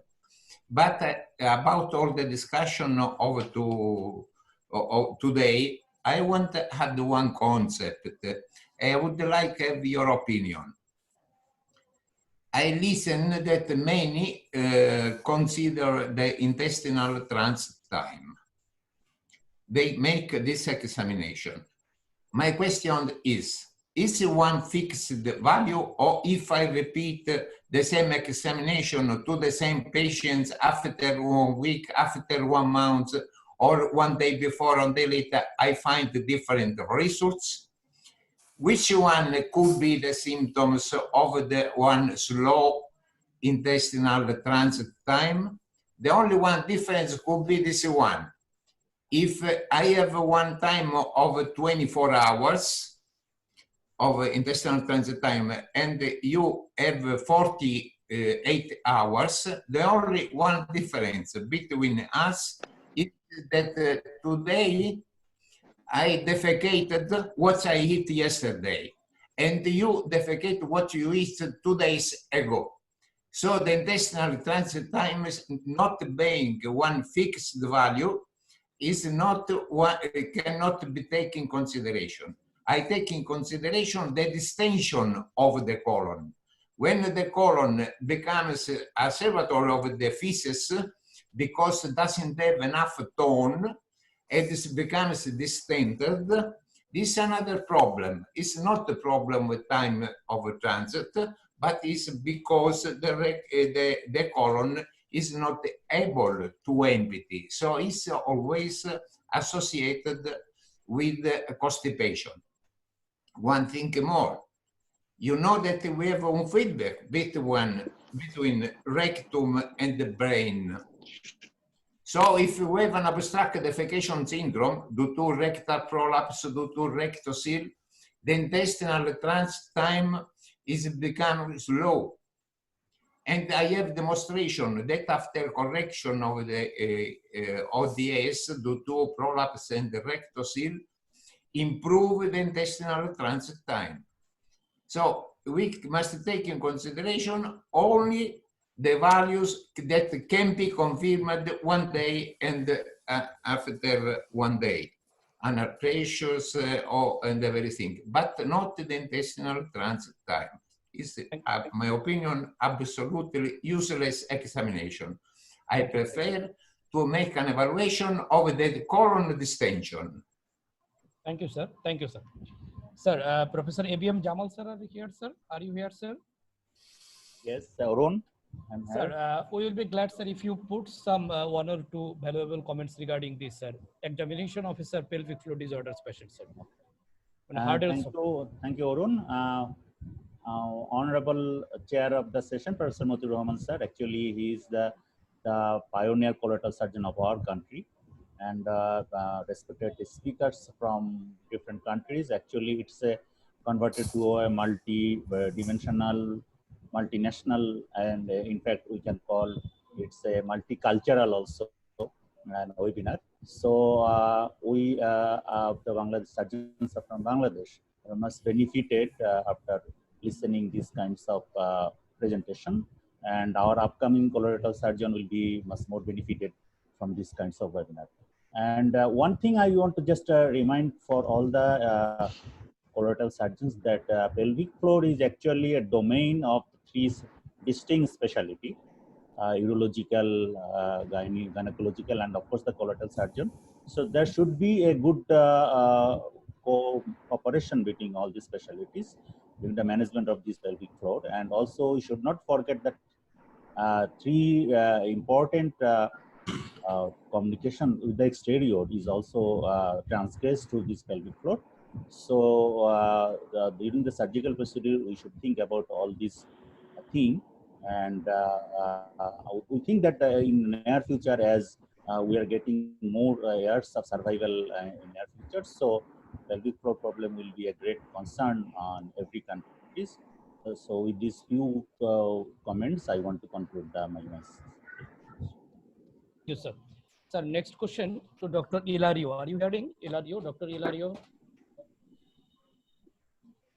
Yes, I'm here. Yes. The question is to you. What are the diagnostic tools in medical cause of ODS? Actually, we are very much bored about the medical cause of ODS actually. Surgical cause, we can go for surgery, any types of surgery. But in case of medical cause of ODS, what are the principles of management? Could you repeat your question, please, Dr. Arun? What are the principles of management in case of medical cause of ODS? Like anismas, like rectal hyposensitivity. What are the principles of management actually? Yes, and in rectal manometry, we can find a lot of landmarks of risk factors to biofeedback without good results, or fecal incontinence with results that are not improving. As I said, the rectal hyposensitivity is one of the paramount aspects of the examination. If the patient does not feel, do not realize that there is a fecal amount in the rectal ampulla or a amount of cases, the patient cannot decide what to do. If he has or she has a sphincter that is weak, a weak sphincter, he can lose stools and lose gases and have fecal incontinence. So that's a parameter that's very important to be treated, and I recommend to this the balloon treatment or the balloon biofeedback. So biofeedback is the mainstay of management. Dr. Anna. Yes. I have Dr. one Arun? question to Arun. Dr. Arun? I have one question to Dr. Hilario. Yes, my friend. Okay. Tell me. You are doing anorectal manometry, but in what position you think that anorectal manometry is best, perfectly done? Number one. Number two, how will you differentiate anatomical and functional cause of ODS by balloon expulsion test? Could you repeat, Dr. Rashid, the second question? Second question, how will you differentiate between anatomical and functional cause, that is rectocele internal rectal intersusception from dyssynergic defecation by balloon expulsion test? Yes, the first question, the answer is the lateral decubitus, as the way I practice anorectal manometry, and it's very more comfortable, far more comfortable to the patient, and the results are as we expected to be, secondary to the clinical evaluation. And the structural alterations differentiates from the just functional, but the exams must be performed for us to understand it. Clinically, perhaps maybe we don't have the conditions to understand sometimes, and the echography and rectal manometry and the endoanal ultrasound or transperineal ultrasound can depict that to us more properly. But the digital rectal examination after the experience period is completed, we can understand a lot of situations in the pelvic floor. So the complementary examinations, they come to confirm our hypothesis. I know that you have RIS anorectal physiology lab. Are you doing pudendal nerve terminal latency test in your lab and ecodepicography? No. And the former times, yes, I did some of these examinations, but nowadays this exam is not very useful since you have the rectal manometry and the conventional, the high definition or high resolution, and then the endoanal ultrasound. You can replace this kind of examinations, and to the patient may be painful. You can have false positives results, and so. The ways to investigate nowadays are better than years before. Thank you, Dr. Okay, Rashid. thank you. Thank you, my friend. Thank you for this amazing meeting. Thank you. Next question to Professor Narimanta sir. Are you hearing, sir? Narimanta sir? Yes, I am.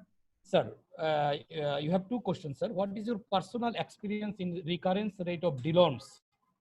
What is your personal experience regarding recurrence rate in DLOMs? Yeah, well, with DLOMs, my personal experience rate is about 20%. 20%. And that is acceptable because you can do DLOMs if it's you are doing to old and frail patients. You can do Altamaya. So we have really options which are not very, what I would say, not very difficult for the patient to undergo for the second time. So in my opinion, DLOMs is a nice operation. It has minimal complications. You know, I usually do under spinal anesthesia. I don't do that under local, whether we can do that. But the results, I mean, you know, and another thing is that these are old patients as a rule. So some of them, they don't really live to the recurrence. So I think 20%, personally for me, it's a good number. Sir, in selecting the DLOMs operation, what type of patients you prefer, sir? What are the indication actually you prefer, sir? Well, you see, I think the LOMS is a minimally invasive perineal operation. So you can do that for most sick and most frail patients. So the sicker is the patient, the more likely you will give him the LOM. Because if it's really old and sick patient, Altamire, to my mind, is a little bit more risky. It's more, if you do it properly, it will give you a better recurrence, less recurrences, but it's a little more prone to complications, because if you will have an stomatic leakage, you will have issues, and those issues can be ongoing. So in that situation, DeLong has very low risk. Sick and frail and old. Next question to you. What extent correction done in ventral mesh rectopexy, sir? What extent, sir? Which are the deformities corrected in ventral mesh rectopexy, sir? Can you say that? Narimanto, sir. Yes. Sir, what types of corrections are done in ventral mesh rectopexy procedures, sir? And what deformities are corrected during ventral mesh rectopexy, sir? During ventral mesh rectopexy. Yes. Well, you are actually getting rid of deep cavum of Douglas.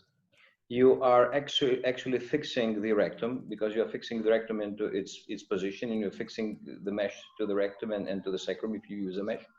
You mean mesh rectopexy? That's I understood, right?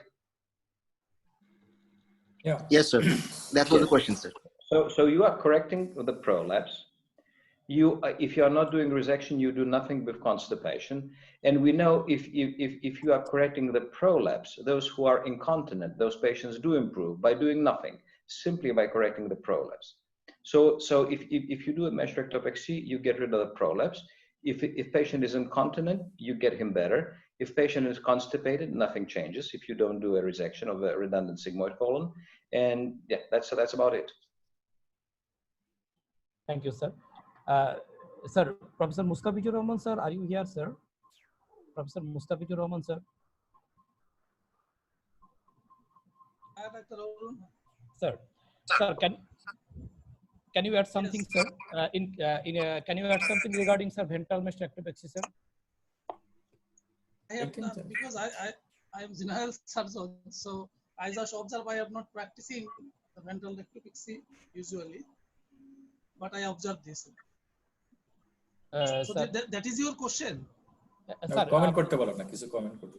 Sir, মানে এটা just your comment, sir. We are wanting your comments, sir, regarding procedures of ventral mesh rectopexy or regarding, sir, rectal prolapse, sir. Yes.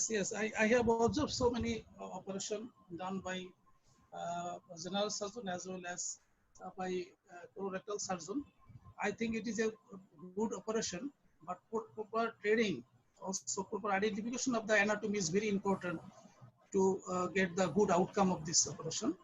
Because if we do not understand the proper anatomy, as well as if the over dissection have been done, there will be a lot of complication.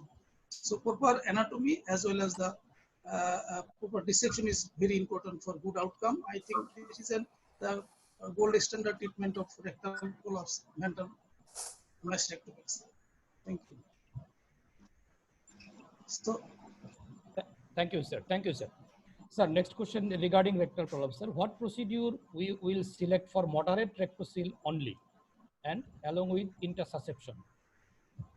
What procedure we will to select whom? for moderate rectocele The only? question is to whom? The question is to whom? Actually, the question is to whom? It's everyone. I think, sir, Narimanto, sir, can add something, sir. Narimanto, sir. Can you repeat, please? Sir, what procedure we will select for moderate rectocele only and intersusception? What procedure, sir? Either star or ventral mesh rectopexy, sir. Well, my choice would be ventral mesh rectopexy. But as I mentioned, I am not fond of meshes anymore. But Sir, is there any particular reason that you are not going for meshes for the moment? Yeah, because you see, as you know, usually we would make ventral mesh rectopexy for younger patients, so they are likely to have a long life. So likely they will, and we know that mesh is prone to cause people problems. It stays for a long time. And I've seen several complications, one after my own operations, another after operations of my colleagues, and they are so horrible and so difficult to treat. And actually, they put you in a very difficult clinical situation. So, you know, there were not very many numbers, but that made me very, how to say, this energetic about putting the mesh. But in this particular situation, if you have interception and moderate rectocele, putting a mesh probably is a good idea. Another thing which we didn't talk about because we didn't have time, you know, it's no need anymore to put Marlex or Prolene mesh, what was 15 or 20 years ago. There are biological meshes and different other meshes which theoretically can cause you less problems. So a modern mesh, probably, modern mesh rectopexy. Biological, sir. Yes. Sir, sir, we know that, sir, the main principles of ventral mesh rectopexy is strengthening the rectovaginal septum, sir. It is the main principle, sir. So how, sir, you will proceed without mesh, sir? In this particular situation, well, yes, that's why I told you I would prefer the mesh rectopexy. It should be biological based, sir. Yes, sir. Yes, that's correct. Biological ventral mesh rectopexy. But one thing, Nariman does. Yes. So what should be the extent of the dissection? Because at the same time, you have to correct the internal intersusception and the rectocele. Yes. I think the dissection should be up to the perineal body. Otherwise, Right. rectocele will not be corrected. That's correct. Right? Okay. Right. That's very important. Yes. Thank you, sir. Next question. I think that I show some pictures after start where I've demonstrated that the perineum go up after resection of the rectocele. And moreover, I have a question for Professor Mantas. Which one is the structural alteration in the rectocele? Why the rectocele becomes symptomatic? It becomes symptomatic because of perineal descent and because of internal intersusception. Is that the answer you would like to? I think the perineum descending when the rectocele is too bigger. But the structural alteration of the rectocele, I can show you in where you want. There is a failure of the muscular layer of the rectum. If you put one mesh from the rectocele, you doesn't restore the continuity of the muscular layer of the rectum. Moreover, the sublimed advantage of anterior dissection, I think that is absolutely false, because the hypogastric nerves cannot follow outside the rectum. So the rectum is always denervated, the external rectal prolapse. Moreover, I think that to choose between suspension and between resection, we must have some rational,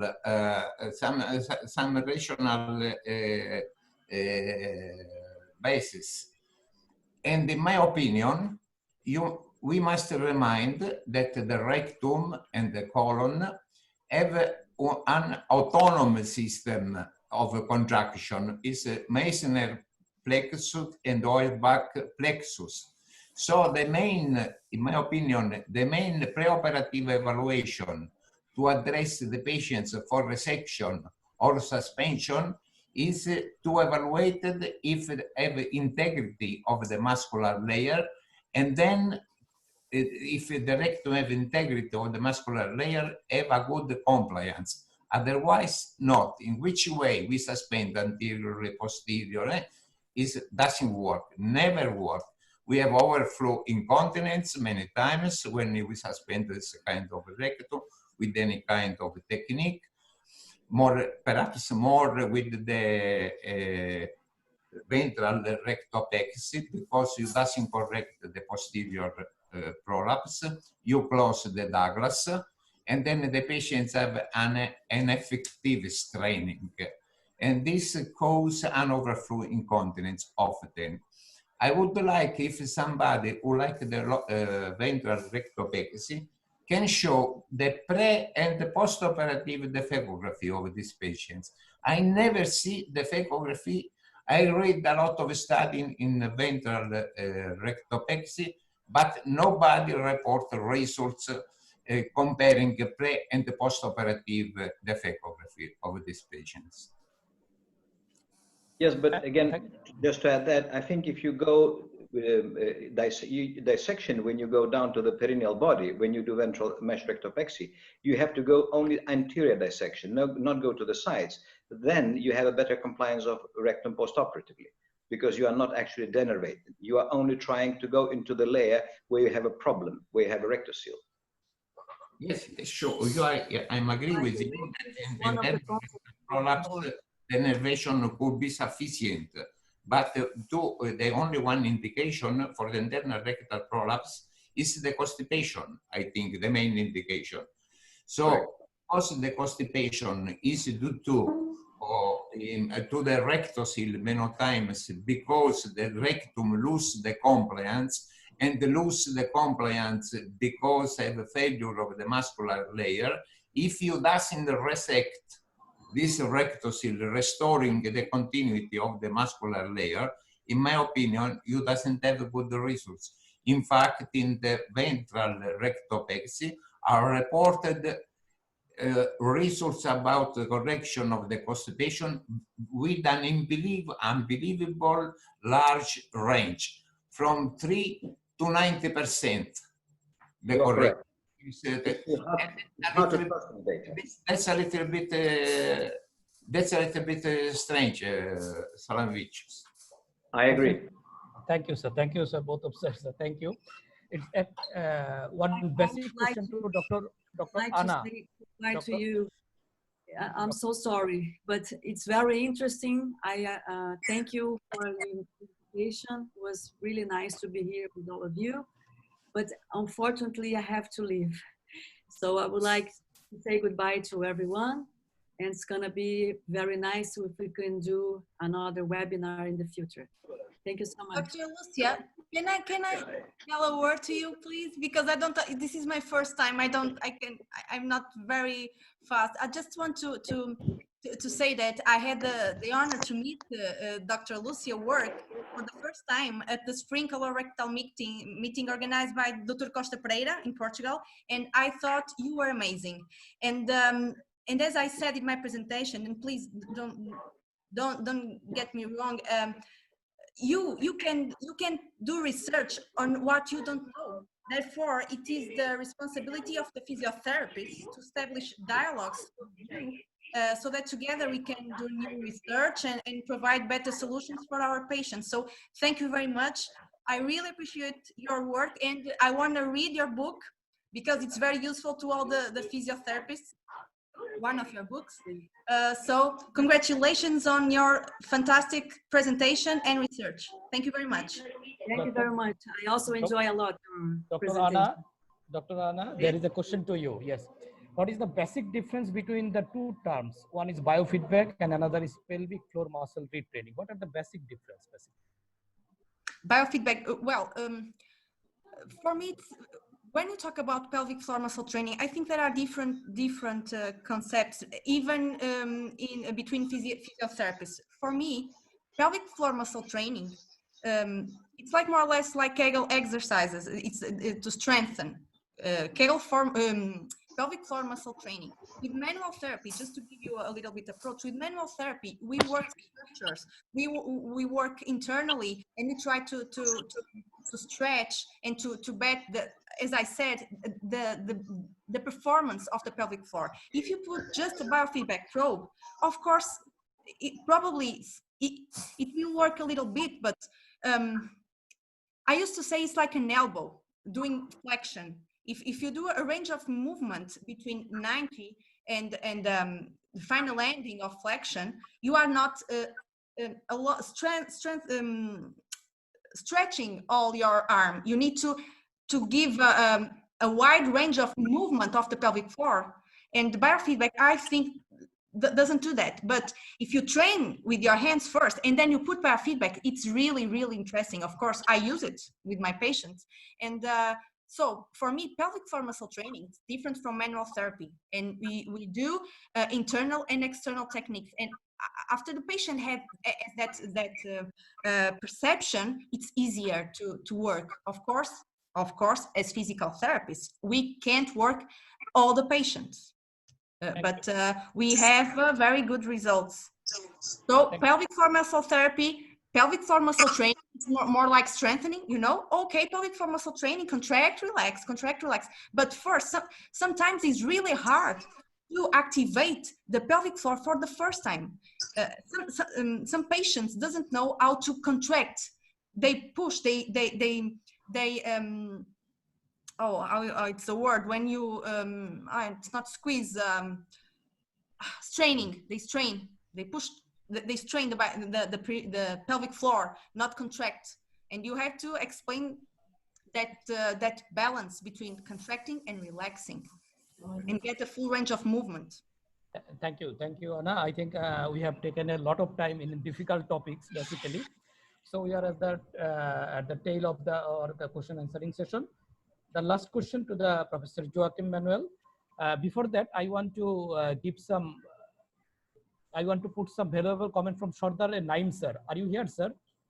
Shardar and Naim sir. He is the president of our Bangladesh Society of Endolaparoscopic Surgeon. I think sir has left. Okay. Professor Joachim Manuel sir, are you hearing, sir? Yes. Sir, there is a question to you. Rectocele is one type of hernia.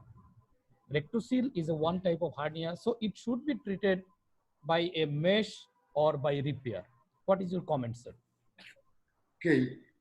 First, hernia is a protrusion of a viscera through a natural orifice or through a previous embryologic orifice, okay, like inguinal hernia.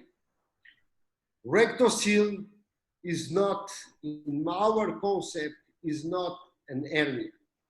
Rectocele, it's caused because you have the anterior surface of rectum, because you have a descending of central compartment, the anterior surface of rectum will make a fold. And with that fold and with all the effort of straining, you have a partial destruction of the rectal muscular wall. Thank you, sir.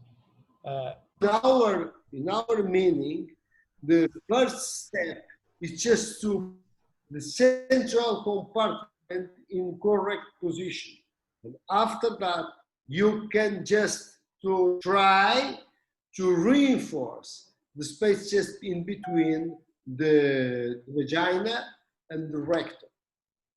And to do that, or if you don't have a descending of the perineum or a descending of the central compartment, you can just remove a ring of the rectum where you have the rectocele, a transanal repair of the rectocele. You can do that with a star, or you can do that with a TREMS technique.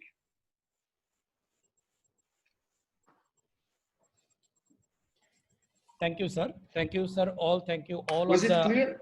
Sir, is it clear, sir? Yes, Very much. it's clear, sir. Thank you all of the honorable speakers and panelists to actively participate in the question answering session. And now the rest of the session will be conducted by Dr. Rashidul. Thank you very much. Thank you, Dr. Arun, for your nice conduction of this question answer session. And if winter is come, can spring be far behind? Likewise, if spring is come, can winter be far behind? No. If there is a beginning, there is an ending, and we are at the ending of this our program. It is our concluding session, and I am inviting our Professor Shahadat Hossain, Professor Niranjan Agarwal sir. I am inviting Dr. Kushal Mittal sir for his concluding speech. I hope Dr. Kushal Mittal sir is here. Yeah. thank you. I was surprised. Why I was surprised was we already had two pelvic floor seminars in the last webinars in the last 2 months. And Rashid, you managed to do better than us. You had great number of speakers. That physiotherapy was really good. Biofeedback was really good. Dr. Antonio, we know is good. And the rest of the team, I've heard them before and they were excelling in their different topics. Definitely, it was a very good and very, a smart learning way of doing things. And you can imagine if you were sitting in the hall, would you have sat through 3.5, 4 hours? No. So it's only when it's one-to-one and there's nobody to disturb you that you really start learning. And I feel Bangladesh Colorectal Society has done a great thing by doing these webinars and making people learn while sitting at home. Thank you so much for inviting us and to be a part of your association. Thank you. Thank you, sir. Now I am inviting Professor Narimantas Samalavicius, President-elect, International Society of University of Colon and Rectal Surgeon, for his concluding speech, please. Well, I'm really very grateful for this outstanding organization and outstanding enthusiasm of Bangladesh colorectal surgeons. I'm really surprised by this very prominent faculty which you have gathered, and very nice audience as well, as we've been seeing numbers. And I really would encourage you on organizing another colorectal seminars on different topics and together with our International Society of University Colorectal Surgeons. So I will thank each one and all of you from, especially from the Bangladesh Society, for this wonderful event. Thank you. Thank you, sir, once again for taking time and trouble to be with us, and hope we will meet again in Japan. Thank you, sir. Now, final concluding speech by President of Bangladesh Society of Colon and Rectal Surgeon, Professor Mutiur Rahman, sir.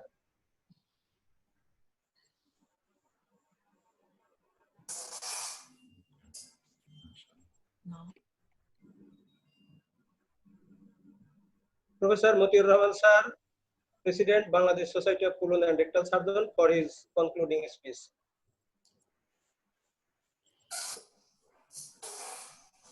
Sir, আছে কিনা connected? Sir was here, but I think just a few moments ago he got disconnected. Sir left করছে sir. Sir has left. Sir got disconnected a few moments ago. শাহাদাত স্যারকে দিয়ে conclude করে দাও। So I think our Professor Mutiur Rahman sir has been disconnected. So I am inviting Professor Shahadat Hussain, Chairman, Colorectal Surgery, Bangabandhu Sheikh Mujib Medical University, and General Secretary, Bangladesh Society of Colon and Rectal Surgeon, for his concluding speech, please.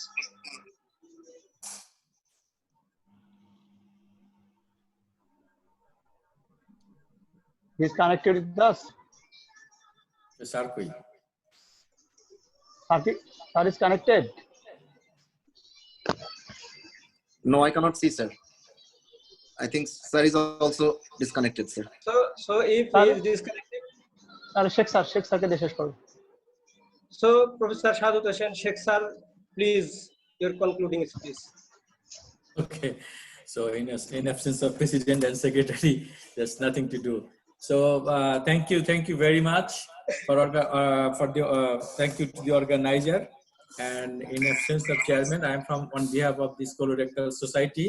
Congratulations and heartfelt thanks to all these speakers for the wonderful deliberation of their perfect lecture. I hope all the Bangladeshi surgeons and I personally benefited a lot from your lectures. I think near future we'll organize more webinar, and you will be connected, and the knowledge we can share with you through the webinar or personally through the email or the other media. So, and this subject is really a very complex subject, this pelvic floor, the mechanism, the physiology, and everything is very difficult to understand sometimes, but still we are doing some surgery, and without knowing the exact mechanism, we are getting some benefit doing some sort of surgery from the patient evidence, patient satisfaction. So once again, thank you all. Thank you, the moderator and all the participants, because it's a long webinar, around 4 hours. So thank you very much. Thank you. Rashid ভাই, আমার মনে হয় একটা gallery view থেকে একটা ছবি নিতে নেওয়া যেতে পারে। আচ্ছা, হ্যাঁ, নাও ছবি নাও। আমি একটু বলে দিই, এর ভিতর তোমরা ছবি নিতে থাকো। Honorable guests, respected faculties, distinguished teachers, dear colleagues and attendees, my deep gratitude and sincere thanks to you all for your participation, discussion, and kind cooperation. Wishing you all the happiness of the world. Allah Hafiz. যারা এই যে তাদেরকে thanks দিলেন না, যারা সহযোগিতা করছে, ইউনি health, ইউনি হেলথকে একটা থ্যাঙ্কস দাও। Health care, sorry health care, হ্যাঁ হেলথ কেয়ার। অনুজ আছে নাকি? স্যার অনুজ আছে, স্যার অনুজ লাইনে আছে স্যার এখন। Yes sir. And also my sincere thanks to healthcare pharmaceuticals for their tremendous support for our webinar. Thanks thanks healthcare pharmaceuticals, and a special thanks to Mr. Anush Kalmakar.